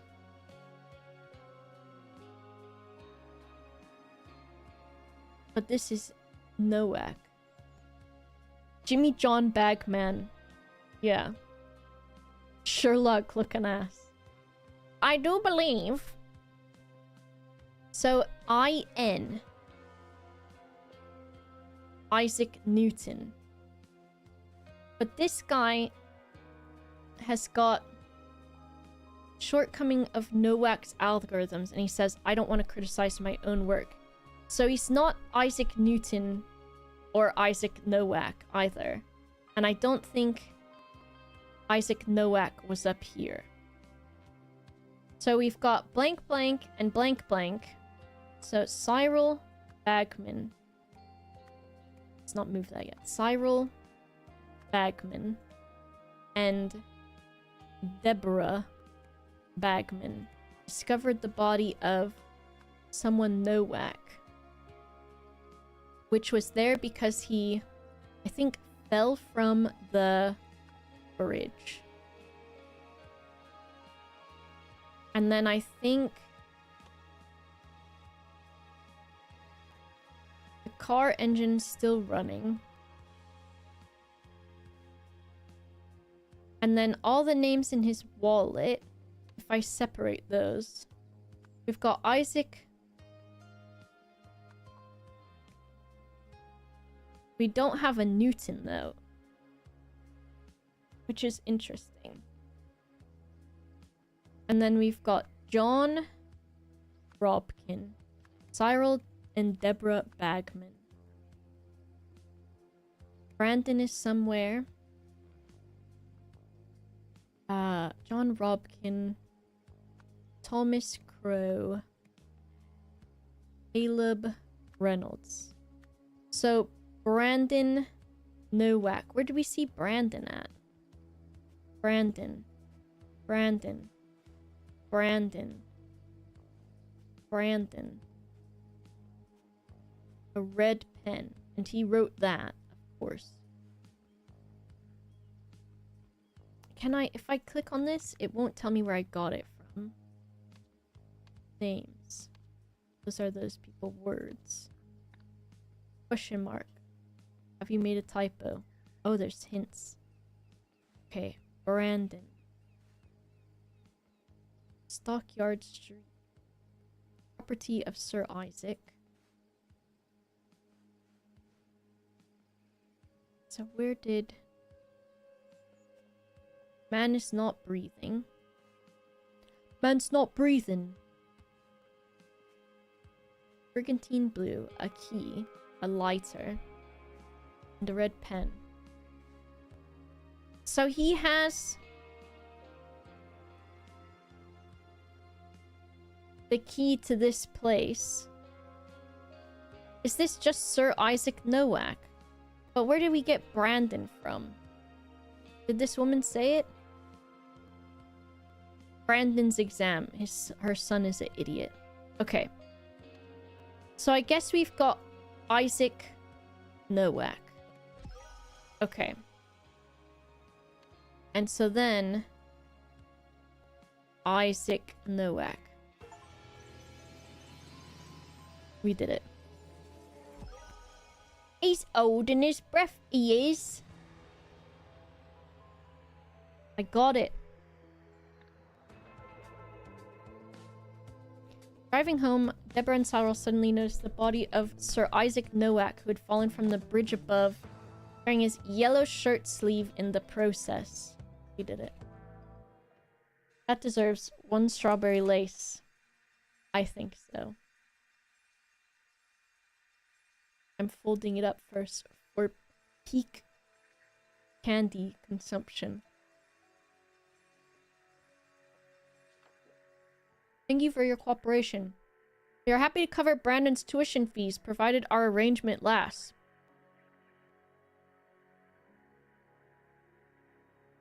Like splitting Oreos in half, yeah. From your side, we expect complete confidentiality about our motivation for funding Brandon. Any breach of this confidentiality will result in swift termination of funding.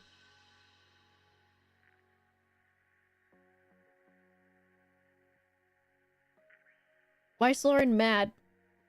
Am I supposed to slurp it like spaghetti, Lauren? A few months later, the famous scientist Isaac Nowak was discovered by the Bagman couple. A few days later, Rare Talent Fund from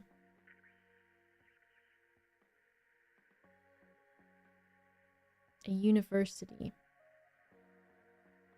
Which one was it?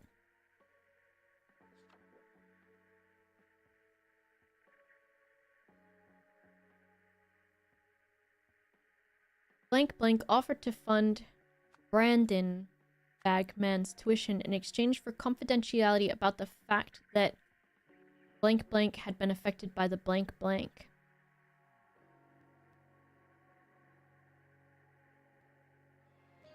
So I can go back in here. This lady. Dear Deborah, son is taken after his father. Affected by the blank blank. Braid the strawberry laces.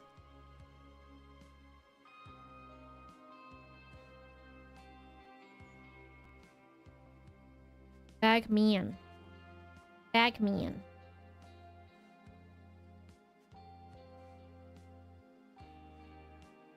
So we've got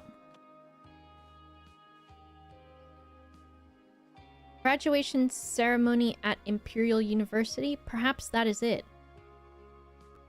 Imperial University.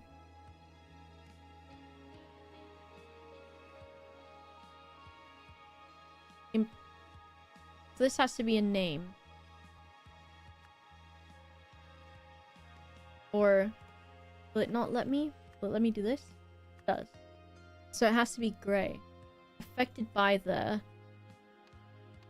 How can I go back out now?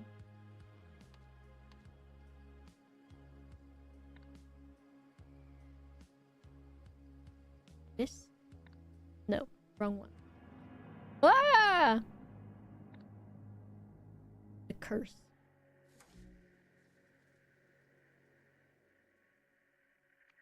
What's this saying? Under construction. A brutal blue-collar departure. This is going to be completely different, though. Ah! We go back out. We look at this. Rare Talent Fund. Blank blank. I feel like we don't have all of the information because we don't even have these two brown things. I suppose these are all the other things we're going to unlock throughout this story. Strawberry laces, Twizzlers pull and peel. I think strawberry laces are different than Twizzlers, because Twizzlers, I feel like I don't really like the flavor of Twizzlers. These are just like strawberry bits. It's a cool game. Yeah, I like it. Alright. A man has been crushed by a pipe.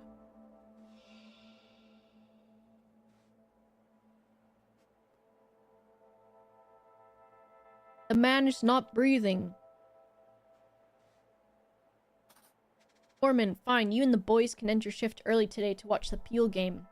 But only if you finish dismantling the old sewage pipes in the construction pit first. These are the coming tasks for this coming Monday. These are the tasks for this coming Monday, July 14th. Werther should start digging out the old cables. Totsky demolishes the red garage building. It's his Tinder profile. Man with a fish. Safety rules. When operating grade 2 heavy machinery, check the engine's status lights, report to the service team. What the heck is a Peel game? Do not make a banana joke, or I will destroy you. Vehicles. Okay.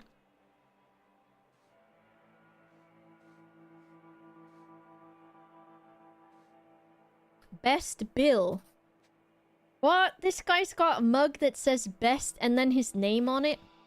Which has resulted in the death of Foreman Joe Gregson. An upsetting accident indeed. This is Miranda Meadows from New Wells Regional TV. Back to you in the studio. Alright, so... Blank blank. Use the blank blank, resulting in the death of... What'd she say? Joel Gregson. Joel Gregson.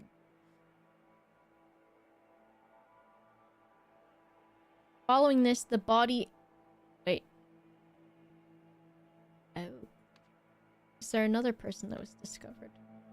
So if we look at this... Oh no! A guy's in there! Luke Brown. There's easy work at the old docks. Ask the hunters. I mean, the locals for Hunter Wolf. Benny Crystal. Okay, so an unexpected find of Luke Brown. Random Meadows is the lady, right? And then Benny Crystal. And this is Luke Brown. Unexpected discovery of Luke Brown's body. Benny Crystal is that guy to talk to Hunter Wolf at the docks. He's not breathing. I know. Can we get a breathing check, everyone? Breathing check? Okay. And it said on this note that Werther was gonna dig out the old cables. Totsky was gonna demolish the red building. And then there was Bill.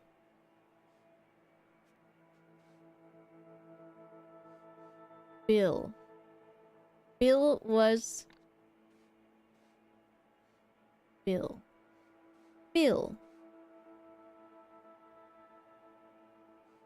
Okay, so this is grade 2 heavy machinery. And it looks like... Oh, these are just the shadows of them. I don't see a red garage. Now, where did I get Bill from? Bill? Best Bill. Best Bill. Best Bill.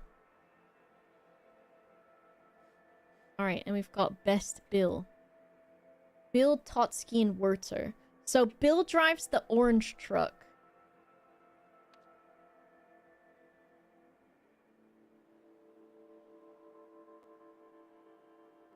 Bill drives the orange truck.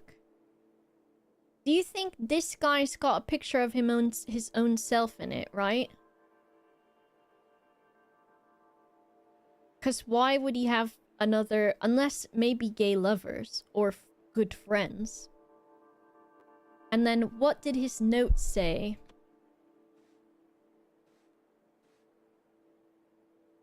Digging out the cables.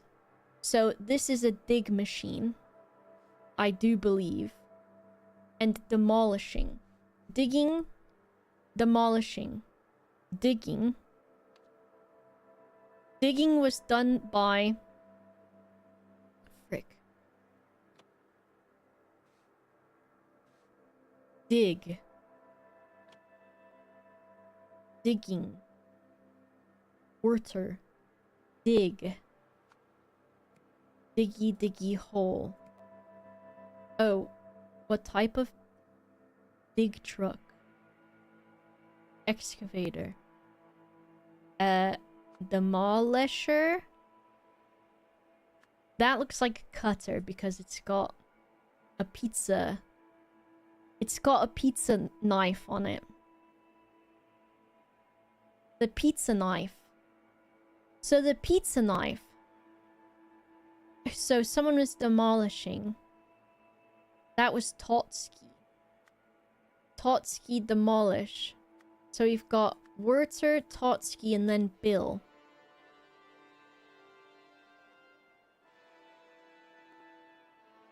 Okay. Let's get rid of that. And we've got a lot more stuff to look at. So we've got this guy. Shit. And we missed the Peel game as well, Ted. It was all for nothing. This guy's name is Ted. So if we look, that's Ted. Ted Werther. Bill is probably a first name.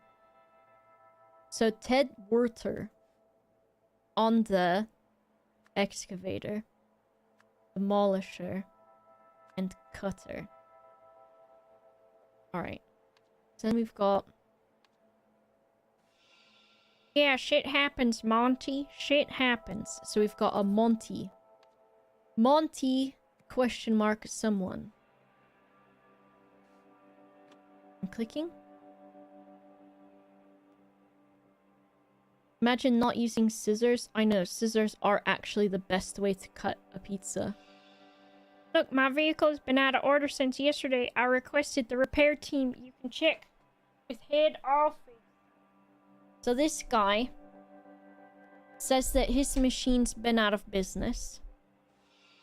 So you're saying the vehicle has not been working since July 10? Let me note this down, Mr. Jenkins.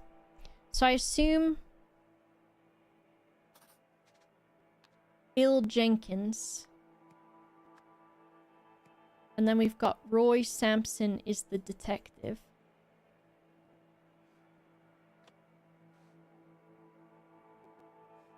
So we've got Bill Jenkins. Monty Totsky sounds like not a good name.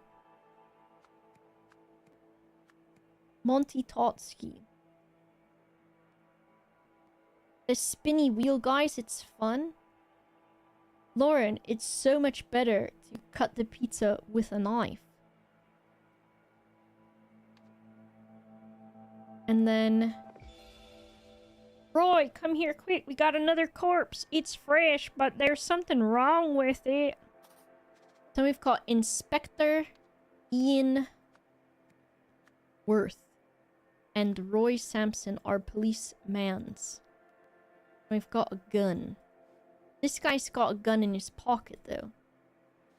This guy has got blood coming out of him and he's got X's for eyes. My room is cold, but I'm pretty sure the heat is on. Okay. So we've got blank blank used the blank on the blank blank, resulting in the death of blank blank. So this guy's machine has been out of order since yesterday. So then we've got these guys. This is the dead man, so he was not driving a car.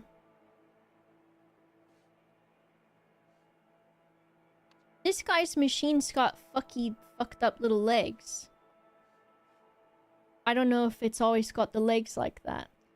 Why are you always all making out all the time? Tasks for Monday. Taking out electric cables.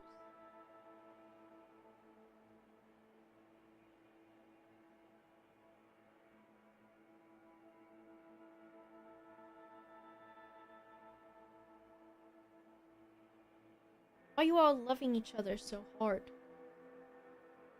In a sick, nasty way. In an unchristian-like way. In a way that does not follow Christians. Okay, the man is not breathing. So it does look like it was hit with a fucking ball. Right?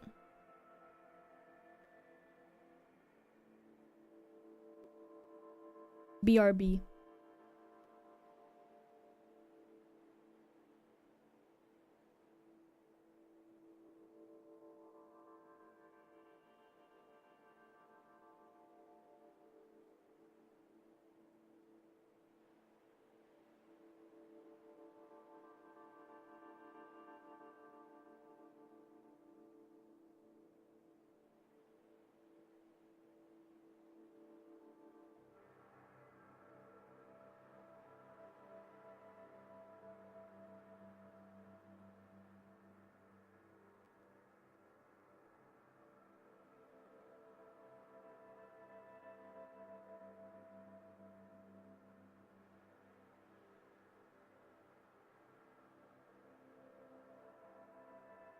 Little homeless man. Scatter and assemble. Okay, dudes. Melanie Mormon. Fuck off. Fucking Kiwi Jones looking ass. Alright. This guy got hit by the demolisher, I think. The demolisher. Which would be Monty Totsky on the sewage heap. We did it. We solved the crime.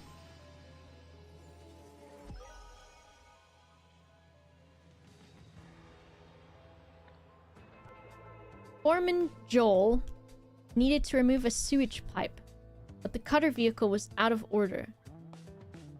Which I think I read that somewhere, maybe. Not wanting to miss a peel game, he asked Monty to use his demolisher instead. And then he got crushed by the pipe. Okay. I hear a little slurping the water man. Now he's... Okay. Watch Gilgamesh drink his water that he loves so much. And then he's gonna do his little freaking thing that makes it look like he's got asthma. Because he drinks water too fast and it goes down the wrong pipe. So then after he's done slurping it all up, he gets real low to the ground and he goes... and he's not having a hair pull because nothing ever comes up. But it's typically because he just drinks his water too fast. He's doing a big stretch. And he's going back to drinking his water. I asked the vet when they went for neutering. And I was like, he does this thing sometimes where it looks like he has the asthma. And I described what it looked like. And I was like, however, I only ever notice him doing it after he drinks water. And he will run all over the house, run on his cat wheel and everything, and do a bunch of exercise, and never breathe funny. Except after he drinks his water. Is he just drinking it too fast? And she goes, yeah. She goes, you can put the water up a little bit higher, so maybe he's better at drinking it. And maybe he'll just learn one day to not choke on it. And I said, well, usually he's drinking from his water fountain that is elevated.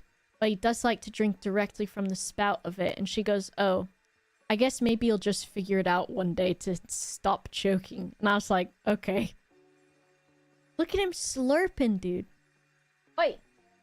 Are you slurping that water, Mr. Gilgamesh? Go ahead. Do your fake breathing.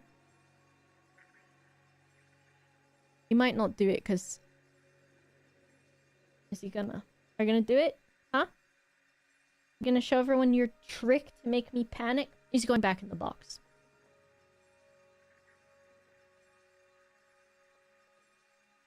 He's staring at Spring Toy. Licking his arm.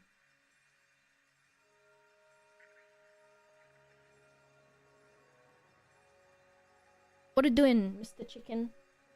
Huh? He's looking at Brian at the top of the tree. I know, I gotta fix the cat cam. What I'm thinking, though, is... I've got my gamer cubes on this wall with all of my cool collectible shit on it. You can't see any of that in my background because my desk is here. So I kind of want to put my cubes against this wall, even though it will be in front of the window. And then I'm going to cover the back of the cubes that are open with fabric. So I've got fabric and some, like, double-sided Velcro, basically. Or whatever. I got Velcro. And then I will put it here, so you can actually see my cool shit. And then the cat tree will probably get shifted to this corner instead. And then all of their cat stuff will be on this wall instead. And they will probably also use the bookshelf to access the windowsill, which I will put a blanket on. Yes, mister? Are you coming up to visit me?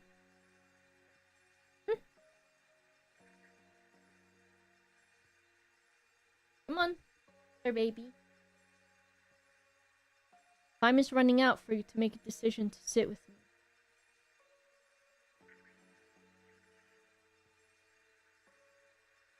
Okay, dude. What do you want then, huh? What do you want? He wants to get on top of the... Yep, the drawers in the corner where the light is. Now he's on the back of the desk. Sir?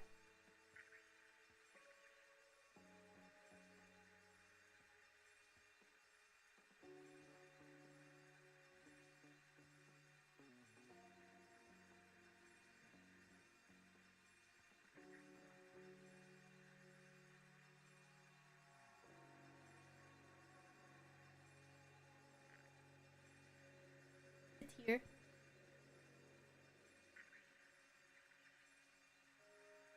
He's purring. Mr. Baby, are you going to help me solve crimes? Or are you going to be the crime? Huh? What are you gonna do? Can you tell them?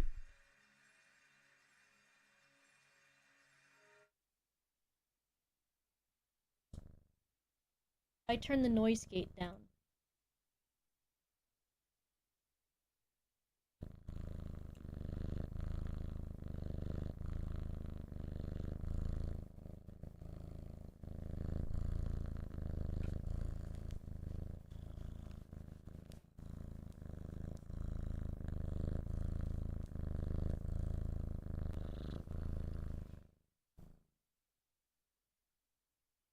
Mr. Baby. Mr. Baby? Sometimes he just looks at me and he starts purring. And I'm like, alright, you little freaking baby man. You little baby man. Little baby man. Are we a little baby? One thing that I don't like though is like in the middle of the night and early in the morning, Brian will want attention. So he'll just put his wet face on me, especially if I like wake up from him waking me up. And as soon as I'm awake, he's like, I want attention. So he just puts his wet face all over me. And I'm like trying to sleep. And I sleep with my hands like next to my face or on my pillow. So he sees my hands and he goes, those are the petting devices. So then he literally stands on my face so he can access my hands to try to get pets. And then I'm like, I feel so bad, but I'm like half asleep, like pushing him away. So I'm trying to sleep on my side. And he's like here and like just standing on my head. And I'm like, I'm trying to sleep. So I put my hand on his face and I like push him so that he's like backing up. And then that works for less than a second until he's doing it again. And I'm like, bro, I cannot. I need to sleep. You have seen his body. It would be a shame if it got out that the man who was an inspiration to the world was just another junkie. Like one of those homeless deadbeats. Don't worry, I won't tell anyone, but there are those who might. I suggest you talk to the commissioner. Oh, you are awake. Yeah, I think that's what he's doing. So we've got this. So during construction yard incident, the body of blank blank. That was this new person. Luke Brown, I think it was. Luke Brown was found in a sewage pipe, afflicted by the strange condition they call blank blank. We don't have those words yet.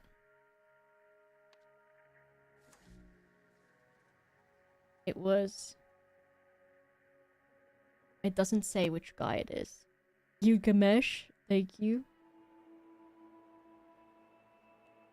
Gilgamesh is also drooling nasty. Mr. Baby? What are you doing, Mr. Baby? Alright, it is indeed Luke Brown. Yes, Mr. Chicken. Alright, so if we go back out... And then we've got this one now, right? Newsflash, the sudden announcement of a sinister cult. What doing, Mr. Baby? Alright, so we've got... Oh. Oh, we can go places. Alright, what's this guy saying? Those are the 2 topics we wanted to cover today. I can offer you 5 minutes for a couple of questions now. Press conference at 1 p.m. on December 7th. Updates on high-profile case and the string of bum deaths. That has a very different... That hits a lot different when you're living in England. I appreciate you for joining me, Jack. It's nice to see a familiar face. These vultures are after father's reputation. I convinced the police to release his body today so we can start preparing for the funeral. Unfortunately, it will have to be a closed casket ceremony. The fall has disfigured his face. Bum death. Is that like ego death? Patricia tries to take your blanket in order to get pets. What a little jerk. I appreciate the offers to take time off to mourn, but we must prove that the International Knowledge Foundation can function without its creator. I will continue leading it. All of these projects should proceed uninterrupted. CEO EN. So this person, I think, is the... child of Isaac Nowak. I know we haven't been close lately, but I had to come and support my cousin. Don't worry about the closed casket thing. Your father was the greatest scientist of the modern age, and I assure you his legacy will live on. What the hell, Roy? I thought you called this conference. What's that old Seb blathering about up there on the podium? Demonic drug cult expert. Bum death. Apparently 9th district needs help, so I've been promoted to homicide lead there. Besides, if this is... Look at Gilgamesh just putting his foot up because I was scratching it. That better not have made you fart just now, too, because something has got a stink to it. Mr. Chicken Nugget. This guy just lets me do whatever I want. Look at that, he's playing the keyboard. I don't play the keyboard, Mr. Baby. He probably did do it too, dude. If this is a drug cult thing, it's out of my wheelhouse. Get to Sebastian's office immediately and bring Possum 13, Beetle 4, Cougar 9. Okay. Alright, that's a fuck ton of words. Okay, we've got Roy, Samson, Ian Worth. Both of these are detectives. Sebastian's office. And then Jack is this guy right here. This is Jack. Okay. And then what's this? Okay. Is the family going to press charges against the municipality? I'm thankful for our police force. Gilgamesh? Oh, sorry. You want to see the cat anyways. Is this family going to press charges? The only thing I filled in while you were looking was these things, so... You're fine. Is the family going to press charges against the municipality? I'm thankful for our police force. It is one of the few corruption-free institutions we have. I feel like I should add, like, a... channel points sound that is like camera. I don't do it super often. Why is your little bean so pointy, dude? Huh? You would like to get the squidged face, Mr. Baby? He just went but it was purrs on the way out. Yeah, I told them what you did. Why are you opening one eye to look at me? Sleeping like a dolphin. It does not look comfortable the way that he's sleeping.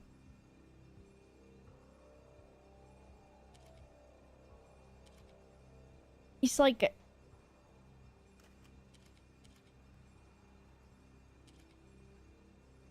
Oh, I just bonked his head, but he's fine. You're fine, right? You're fine.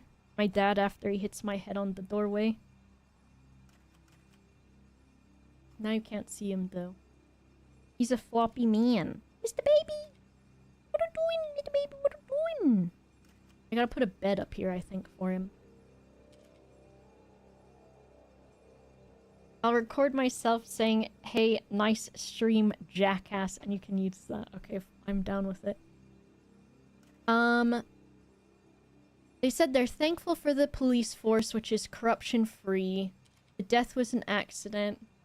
Why do the police call the cause of this the Red Curse, which is a demon-worshipping cult? The deaths are linked to a demon-worshipping drug cult. Are you considering any explanations, like assassination through telepathy? Okay. During the...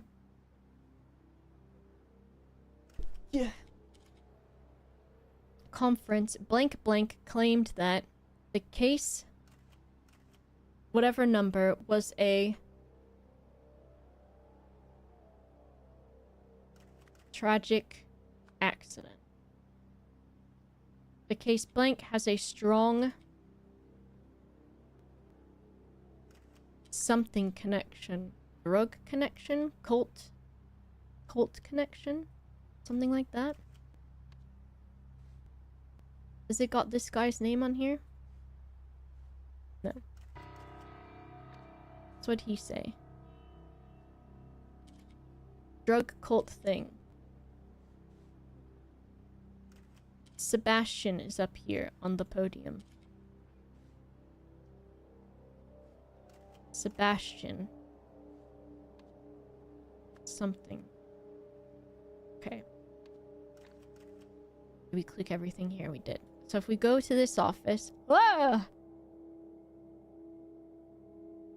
We've got Gecko 71, Tiger 98, Monkey 34, Beetle 4. So Beetle 4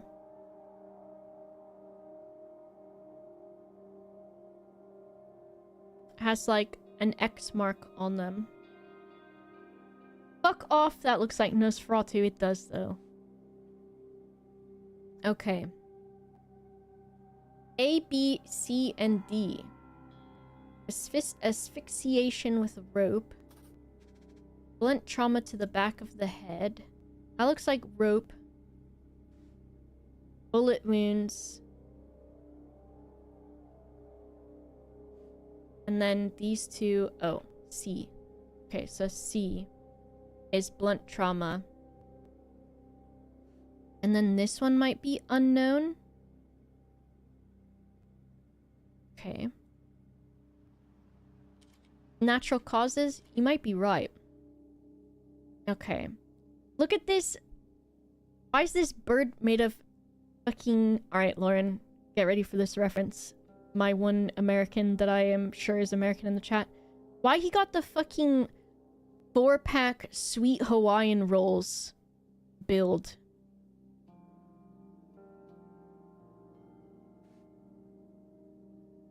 You do. Darreneth knows. Darius knows? Where's Zed at? Zed would know too. Those things are so good though. Welcome to the Wisdom Interconnected Network. Please input query. Computer, let me in. Not recognized. Dear Mr. Walsh, congratulations on becoming Wisdom Interconnected's newest board member. You will receive biannual remuneration. I make burgies tonight on them. That sounds good. The sweet... Look, sweet Hawaiian rolls, Zed. The sweet Hawaiian rolls build. That's what we got. So they've got the latest computer.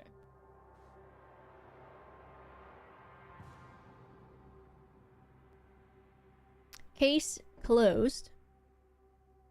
So Elizabeth Nowak is the daughter. So we had Elizabeth and Isaac Nowak, Adam Nowak, and the Jack Nowak. Jack Nowak. This entire family. Who's this Walsh guy? Walsh? Jack, Isaac, Adam, Elizabeth, Nowak.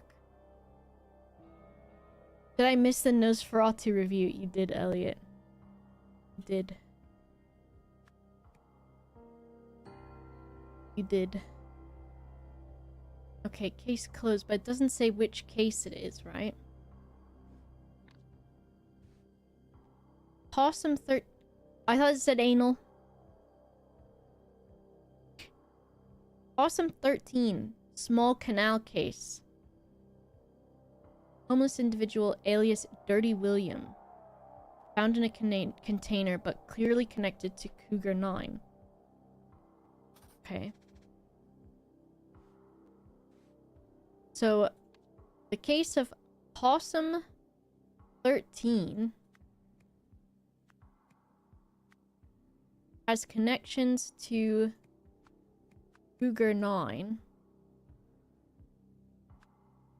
which involves Dirty William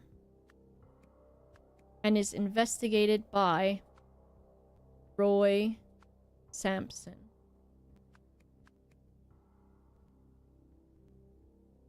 Police Roy Sampson.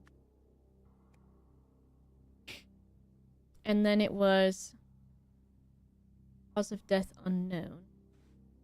Roy Sampson also was involved in this one. Cougar 9.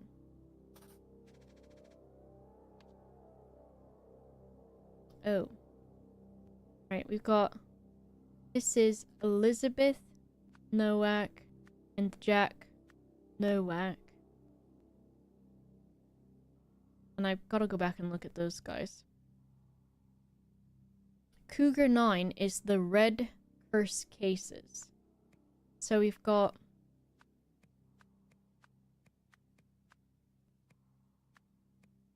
Cougar 9 and all of these guys. And the first victim of that is Luke Brown. And these are the red curse cases, which are a drug cult.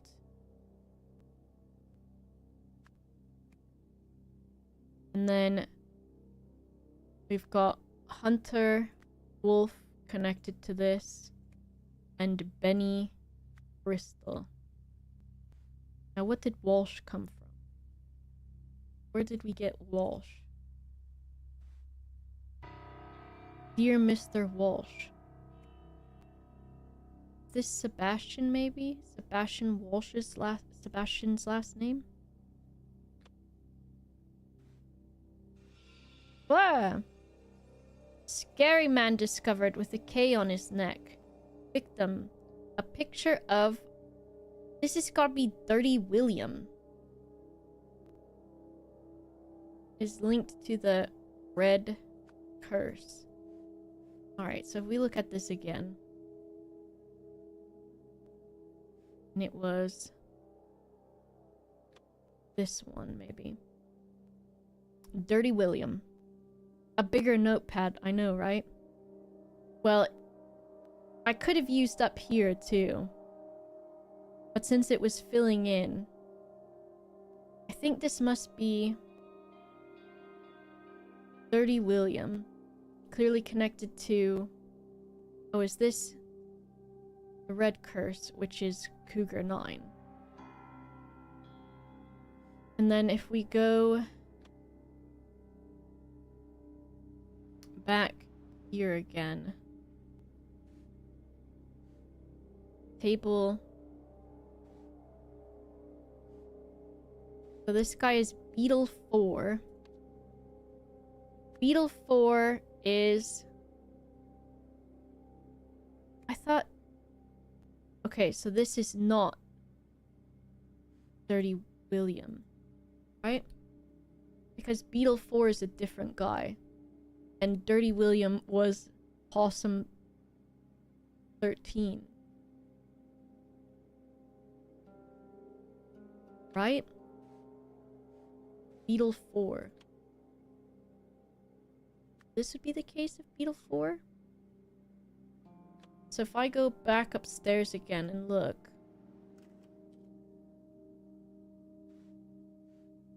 Can I type in this? No.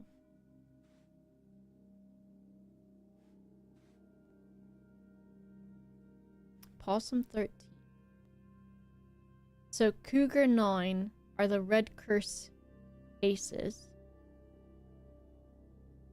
And I don't see the guy with the K on his neck. Except for on this one that's balled up in the bin. Trash. We're missing a spot that we've not looked at.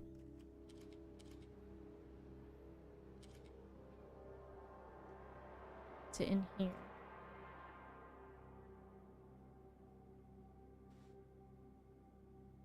So... I think this was table B. So we've got hemorrhage, table C, asphyxiation, and then he's on table B.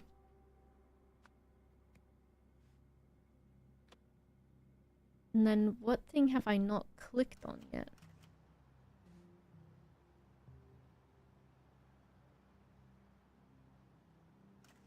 Let's see what this guy... Okay, so we've got names. And this guy is Roy Sampson. Roy Sampson. And this guy is Ian Worth. Ian Worth. And then this guy, I'm gonna guess, is Sebastian Walsh. Okay, so we're right about that. There's another policeman. Good night, Chug! Okay, so those names are all correct. So then we've got... New Wells police scheduled to announce that blank blank has been the victim of the blank. So what did they say?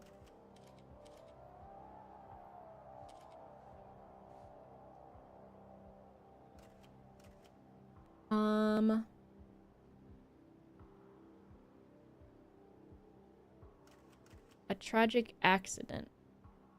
Or during the conference, Sebastian Walsh claimed that the case blank blank was a blank blank.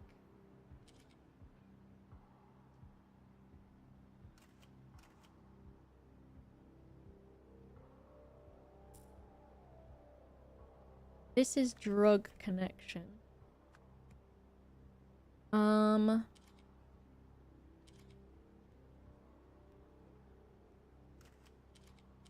And I think that's...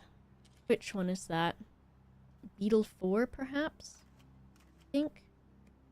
And the case blank blank was a tragic accident. So this is the one with the guy. Which is this one. Case name is closed. So we've got Monkey, Tiger, Gecko, Beetle 4. Possum 13 is Dirty William. I go back down the stairs to here. This is Gecko. Gecko is table C. Gecko C. And then we've got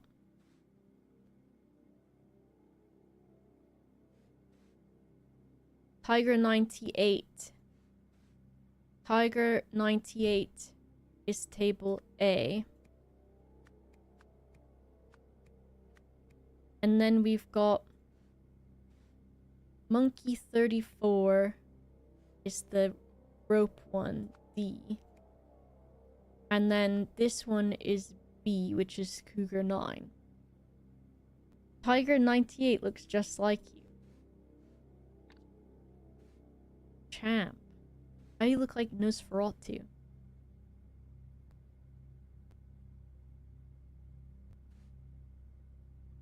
There's nothing to click on there, nothing to click on there, nothing to click on there. Nothing there, and nothing there. So I'm missing a click somewhere. Oh, the flag. The Allied States of Hesperia flag. Good for you. Okay. We've got events. The conference. So this case was a tragic accident.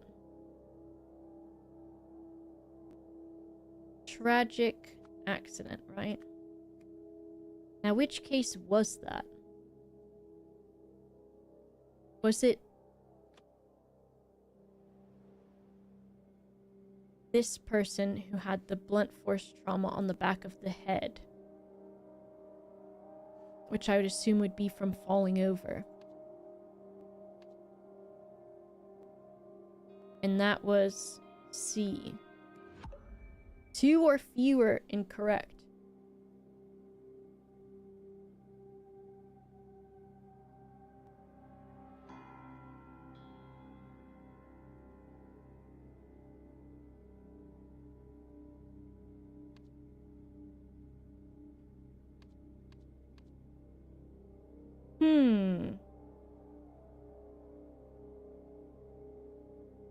Two or fewer incorrect.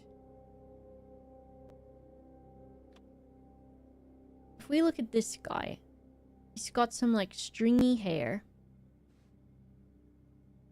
He's not bullet wounds. Body release date January 1st, 1978.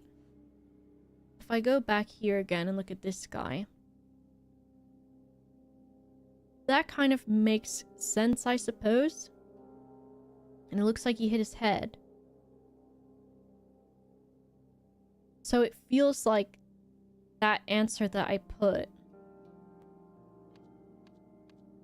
is still correct. That's Sebastian Walsh.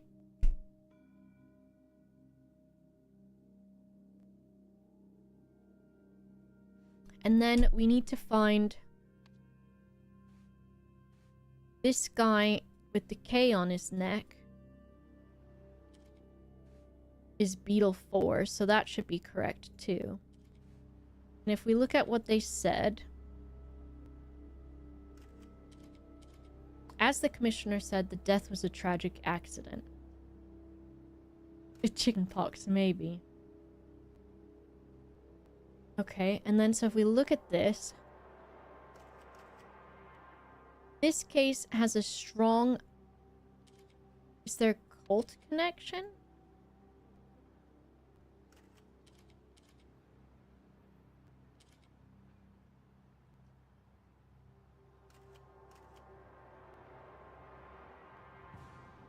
What do you think I might have wrong? So I feel like that...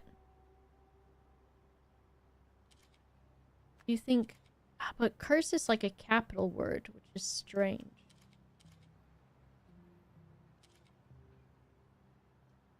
Curse connection. Incorrect. So that just said straight up incorrect, which means that there was more than 2 or fewer incorrect.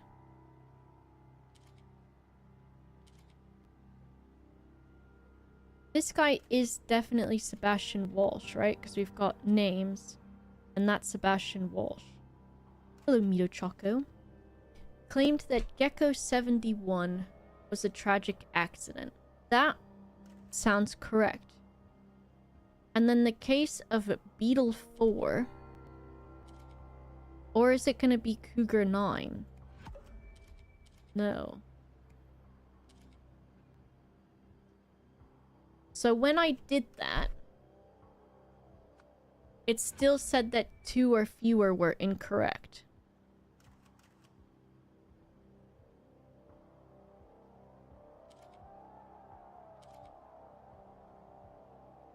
So it gave me the same response, which would mean that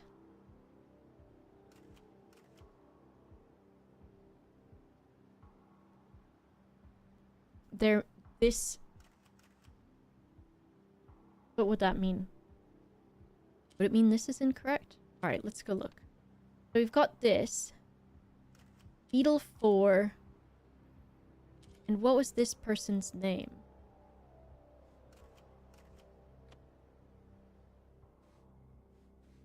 Beetle 4 is connected to Cougar 9, maybe. If we go up to the office, we've just got this photo of the guy.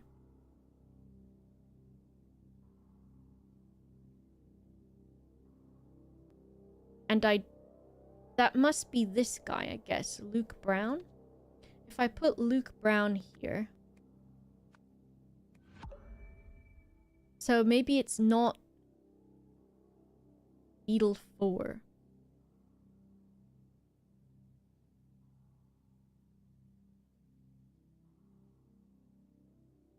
Brian was crawling into the dead body. Did the police guy talk about it, or was the woman? It is the police man, because the woman said, as the commissioner said. I think the name of this guy is incorrect, because I think he looks like this guy.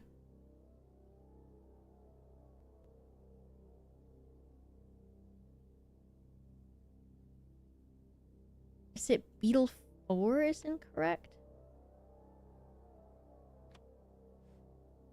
So we've got, if we look at Possum 13 was Dirty Harry. Okay.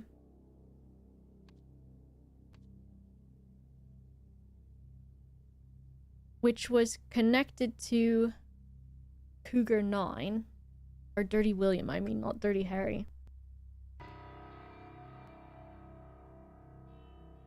So if this is Dirty William, and Dirty William would be from 13. No. Completely wrong. So if we have it as Beetle 4, and then I thought his name was... Can't be Luke Brown, because Luke Brown is from Cougar 9, right? Okay, hold on. I think I'm thinking. Okay, Cougar 9 was Luke Brown. So is that what we're doing? But then... Let's try that. We did that already, right? I just did that. Luke Brown. No. We had Beetle 4. Okay. I'm cooking. Let me cook. So we've got this. Can I look at that and this at the same time? No. Cougar 9 was investigated by Roy Sampson, and the first victim was Luke Brown. And this case was opened July 11th, 1977. And then we've got Possum 13, which is a homeless man who was Dirty William and found in a container with an unknown cause of death, December 1st. This guy, December 4th, and then we've got this balled up thing, which is a picture of the guy, and that's what we're trying to solve. So if we go down here, we look at this guy. He's on this table, which is Unknown, table B. Unknown cause of death. Connected to... We can't put Cougar 9 here. But we would put Red Curse. And his case is... He is table B. These are all the names that we have. So, which one was Ian Worth again? I think that's the police commissioner or something, maybe?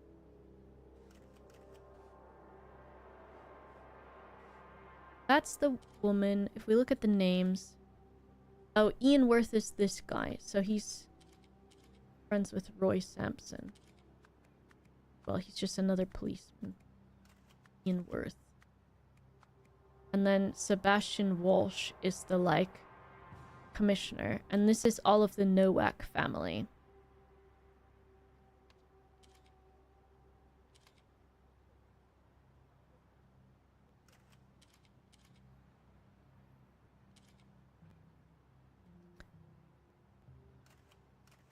Okay. I think this is still going to be tragic accident, which is said by Sebastian Walsh regarding Isaac Nowak. Before the conference, blank blank offered or showed blank blank a blank blank and a computer. Maybe this will help solve the rest of it. So this says, Mr. Walsh, it's a computer. Mr. Walsh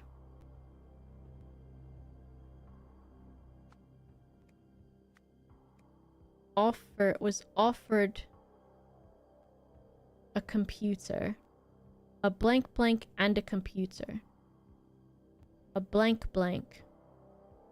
He was offered a forward position and a computer. And that was offered by Wisdom Interconnected.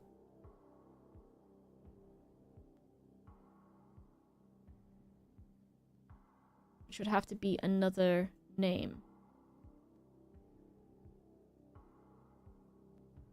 Hello, Joof McLove.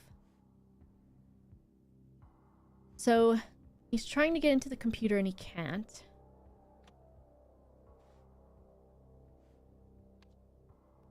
So this guy offered this.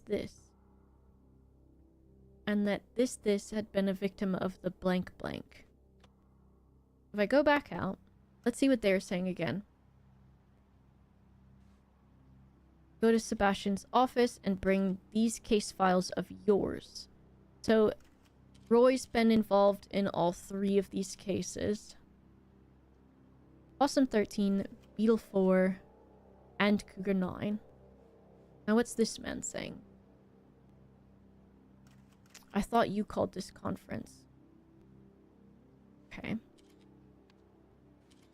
And then... this is all we have from that. And what's he got? Press conference. Expect updates on these things.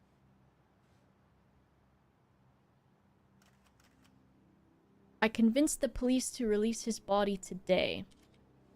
So, today is the press conference on December 7th. So, the body is released on December 7th.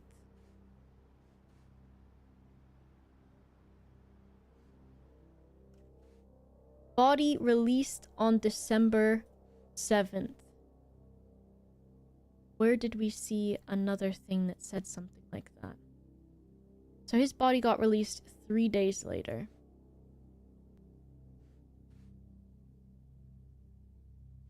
Alright, let's see what this one is.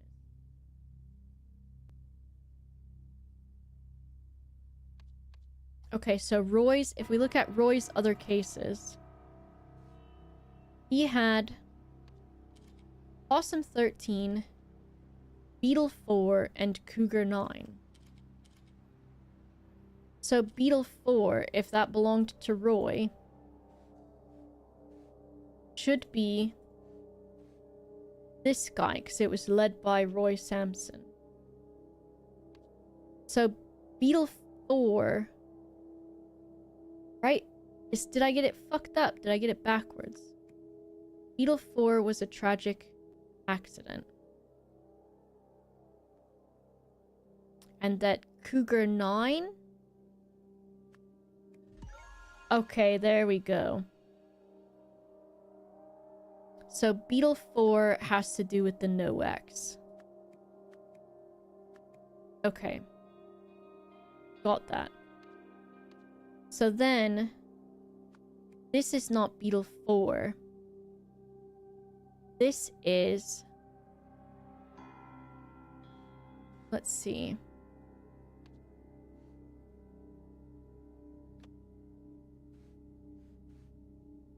Roy Sampson did Cougar 9,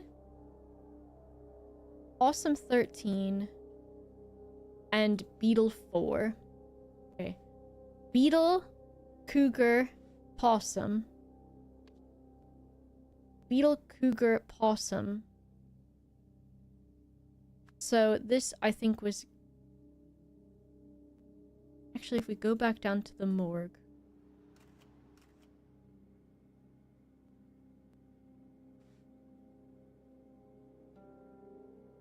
Beetle 4... Blunt trauma to the back of the head. Okay, yes. And then... Is this Cougar 9 then? Cougar 9. I think we tried that though, with Luke Brown.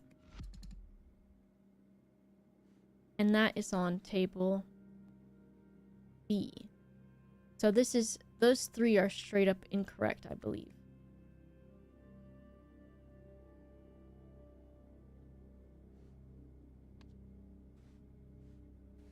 Beetle 4. So this has to be Beetle 4.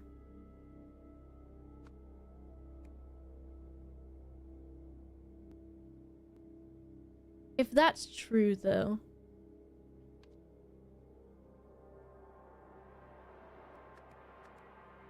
then that would mean it's Isaac Nowak. Right? And it is still connected to Red Curse? Okay, that was a bit confusing. So even though it was a tragic accident,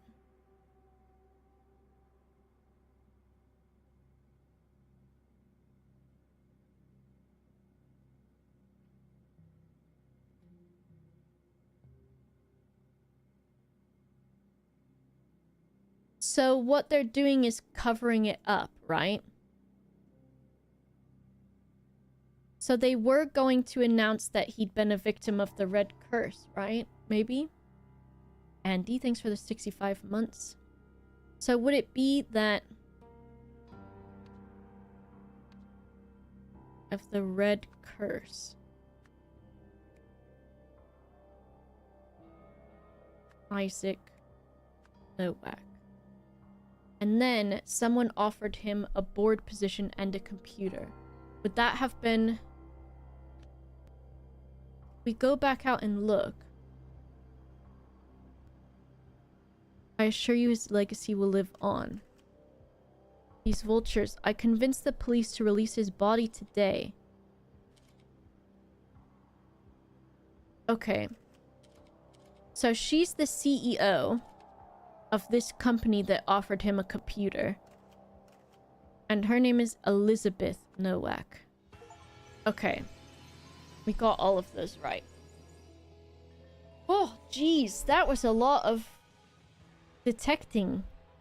It's especially confusing because it had the repetition of this guy's name, right? And this guy's name, too.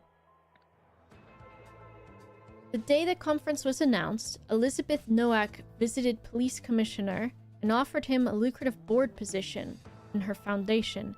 She wanted him to hide the facts about her father's death. He accepted, and promoted Roy Sampson to another position. Interesting. It gets worse. Uh-oh. I like it, though. Summary of evidence to Roy Sampson. Beetle 4, same affliction as Cougar 9. Beetle 4 and Cougar 9 had the same cause of death, weak. So, foreign substance present, Cougar 9 and Beetle 4, no.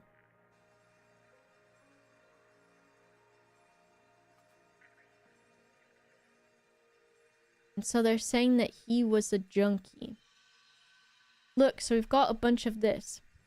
The body of Luke Brown was found, afflicted by a strange condition called the Red Curse. Famous scientist was discovered after being contacted by someone. Blank blank worried that everyone would think blank blank had been a drug user. And I think this is going to be Elizabeth Nowak. Worried that everyone would think Isaac Nowak had been a drug user. A few days later, blank blank offered to fund Brandon Bagman's tuition in exchange for confidentiality about the fact that Isaac Nowak, I believe, again. So I don't know how Brandon Bagman knew about that. Hours before the conference, Sebastian Walsh was offered a similar deal and took it.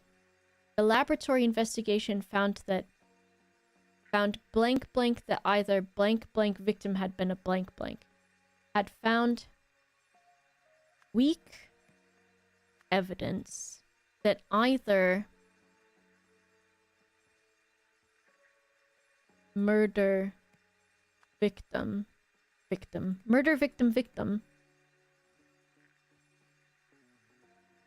that either Red Curse victim had been a drug user.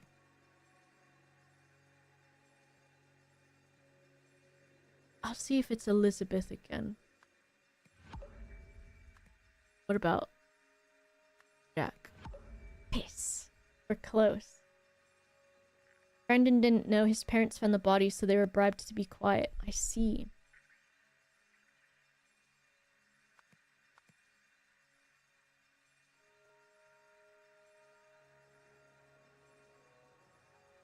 Adam? The brother? Adam Nowak? Piss. And it is weak evidence, right? Had the same affliction. So they have the same affliction, but weak evidence for cause of death and zero evidence. Maybe it was that? Elizabeth Nowak? Look at that! Okay. So this is what happened. Let me move Mr. Gilgamesh. Oh. My legs are asleep.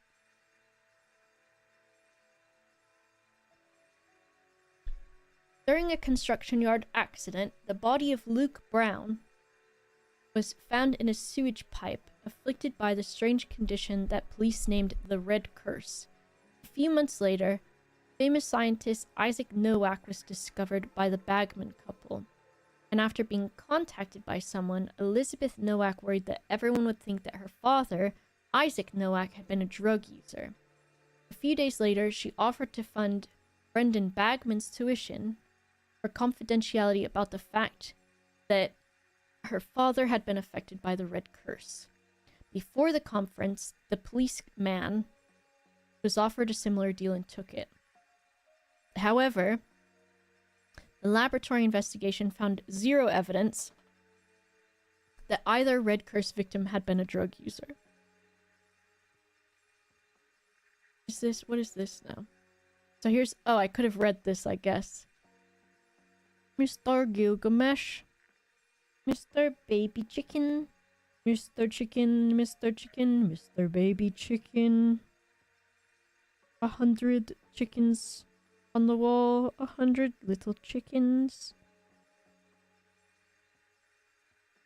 Notable places: a drug pushing office, a warehouse, a FARP warehouse. Benny Crystal claims he hardly knew Luke Brown. They were not friendly. Advised contacting Hunter Wolf, who has a workshop and offers odd jobs to people. Not able to find Hunter Walsh. And that was this. So I guess we can go on to story 2. Shortly before his death, Isaac Noat went to meet someone at the...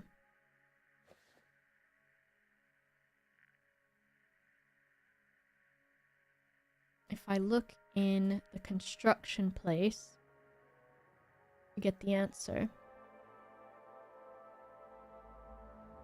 Both of them, they just kind of let you do whatever. They don't mind.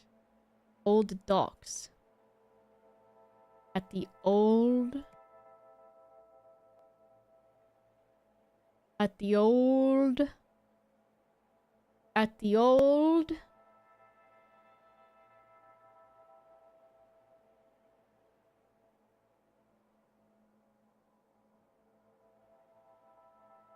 pipe.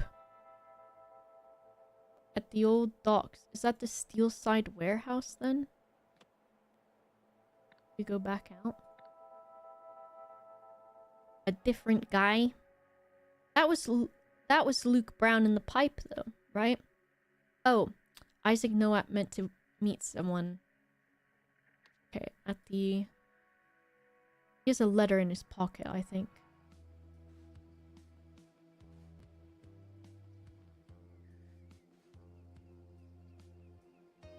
Or in his house there was something? Stockyard Street. At Stockyard Street?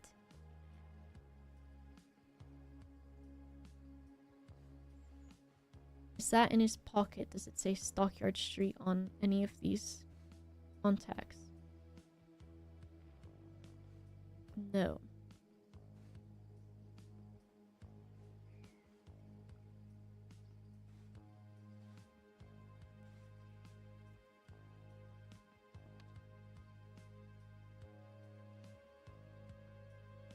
I look back here again.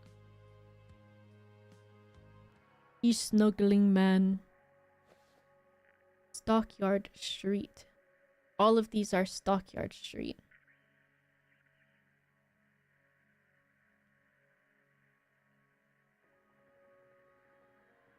Harp warehouse. Old warehouse. So it's gonna be something warehouse. This is bright. So that's the contact that the lady got. The Rare Talent Fund. Good night, send down. 45C. Okay. Steelside warehouse. Alright, thank you. Yeah, that makes sense. I know I probably would have forgot that it said that. Nita Choco says, I don't know, I could be wrong, because he's like, oh shit, I'm about to get obliterated by the mods. Alright, so 45C Steelside warehouse. Okay.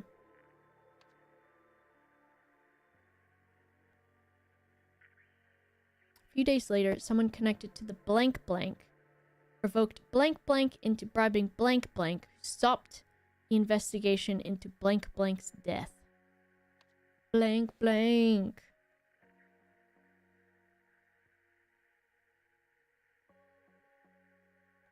Someone connected to the...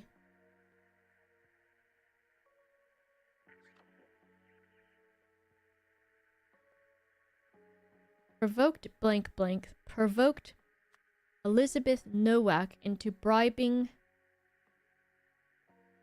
Is it Brandon Bagman? Who stopped... Or no, it's Sebastian Walsh. Who stopped the investigation into Isaac Nowak's death, I believe.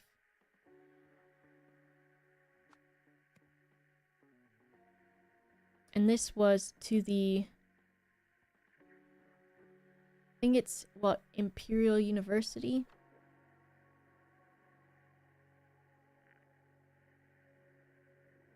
Is that it? Imperial University? Westbridge University? Piss. Someone connected to the blank blank. To the blank blank.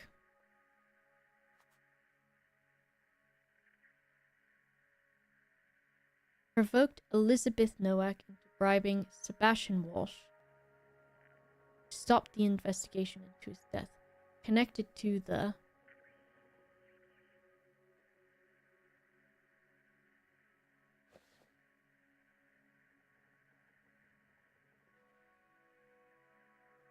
I have no idea what's going on in this game. As long as Boba's not mad, it's fine. Lol, it's fine. Backseat Choco. I love it. Someone connected to the...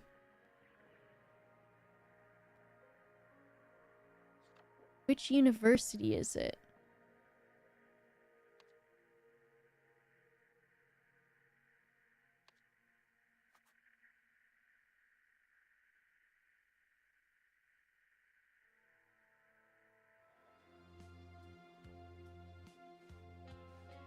Your son's a loser.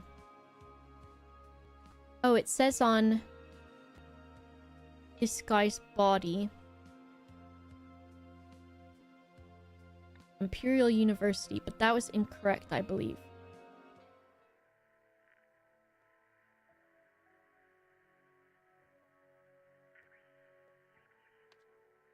Imperial University. 2 or fewer incorrect. And this is the provocation right here. You have seen his body. It would be a shame if it got out that the man who was an inspiration was another junkie.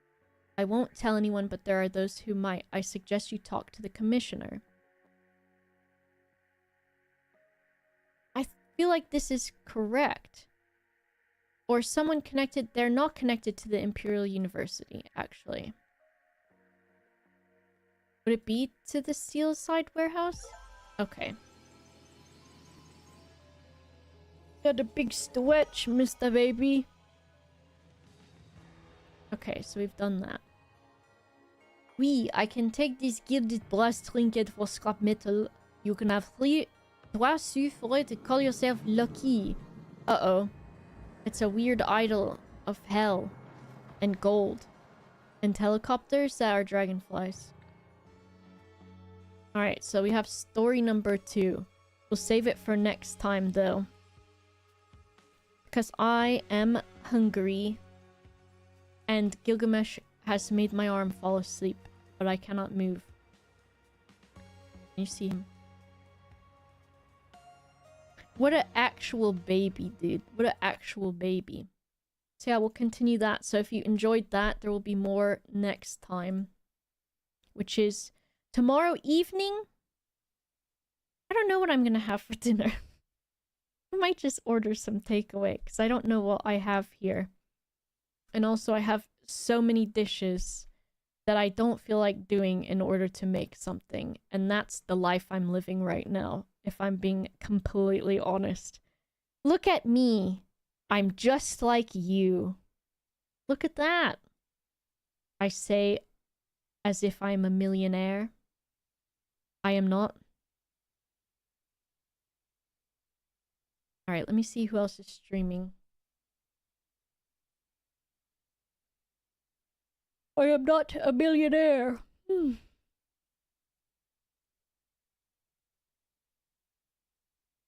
Bow, bow. My hand is literally asleep.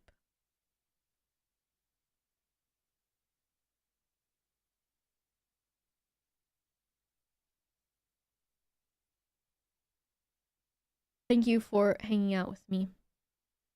You're great. Gilgamesh, look at him. He doesn't even care. Mr. Baby. Mr. Baby. Look, he could just... What about your leggies, Mr. Baby? Oh, he's scrunching up the leggies. What if I scratch that one? What if I scratch this foot, Mr. Baby? Are they gonna push it away? Oh, he gets the beans scratching. He's a flopman. Oh my gosh, worm wiggling has been added. Who up playing with a worm? Oopsie daisy. Alright, let me raid. Who was I looking at? Gilgamesh has done a fart. Kirsty's playing some kind of Star Wars stuff. That sounds cool to me. One fart from a small man. Disgusting. Disgusting. Enjoy your evening. I'll be back tomorrow. I'm going out to do something. So it might be like 8 p.m. that I stream, I think. But I'll see you around then. And then Saturday should be a normal time of 6 p.m., I think. Alright, enjoy. See you then. See you. Bye bye bye. See you. Bye. See you. Bye. See you. Bye.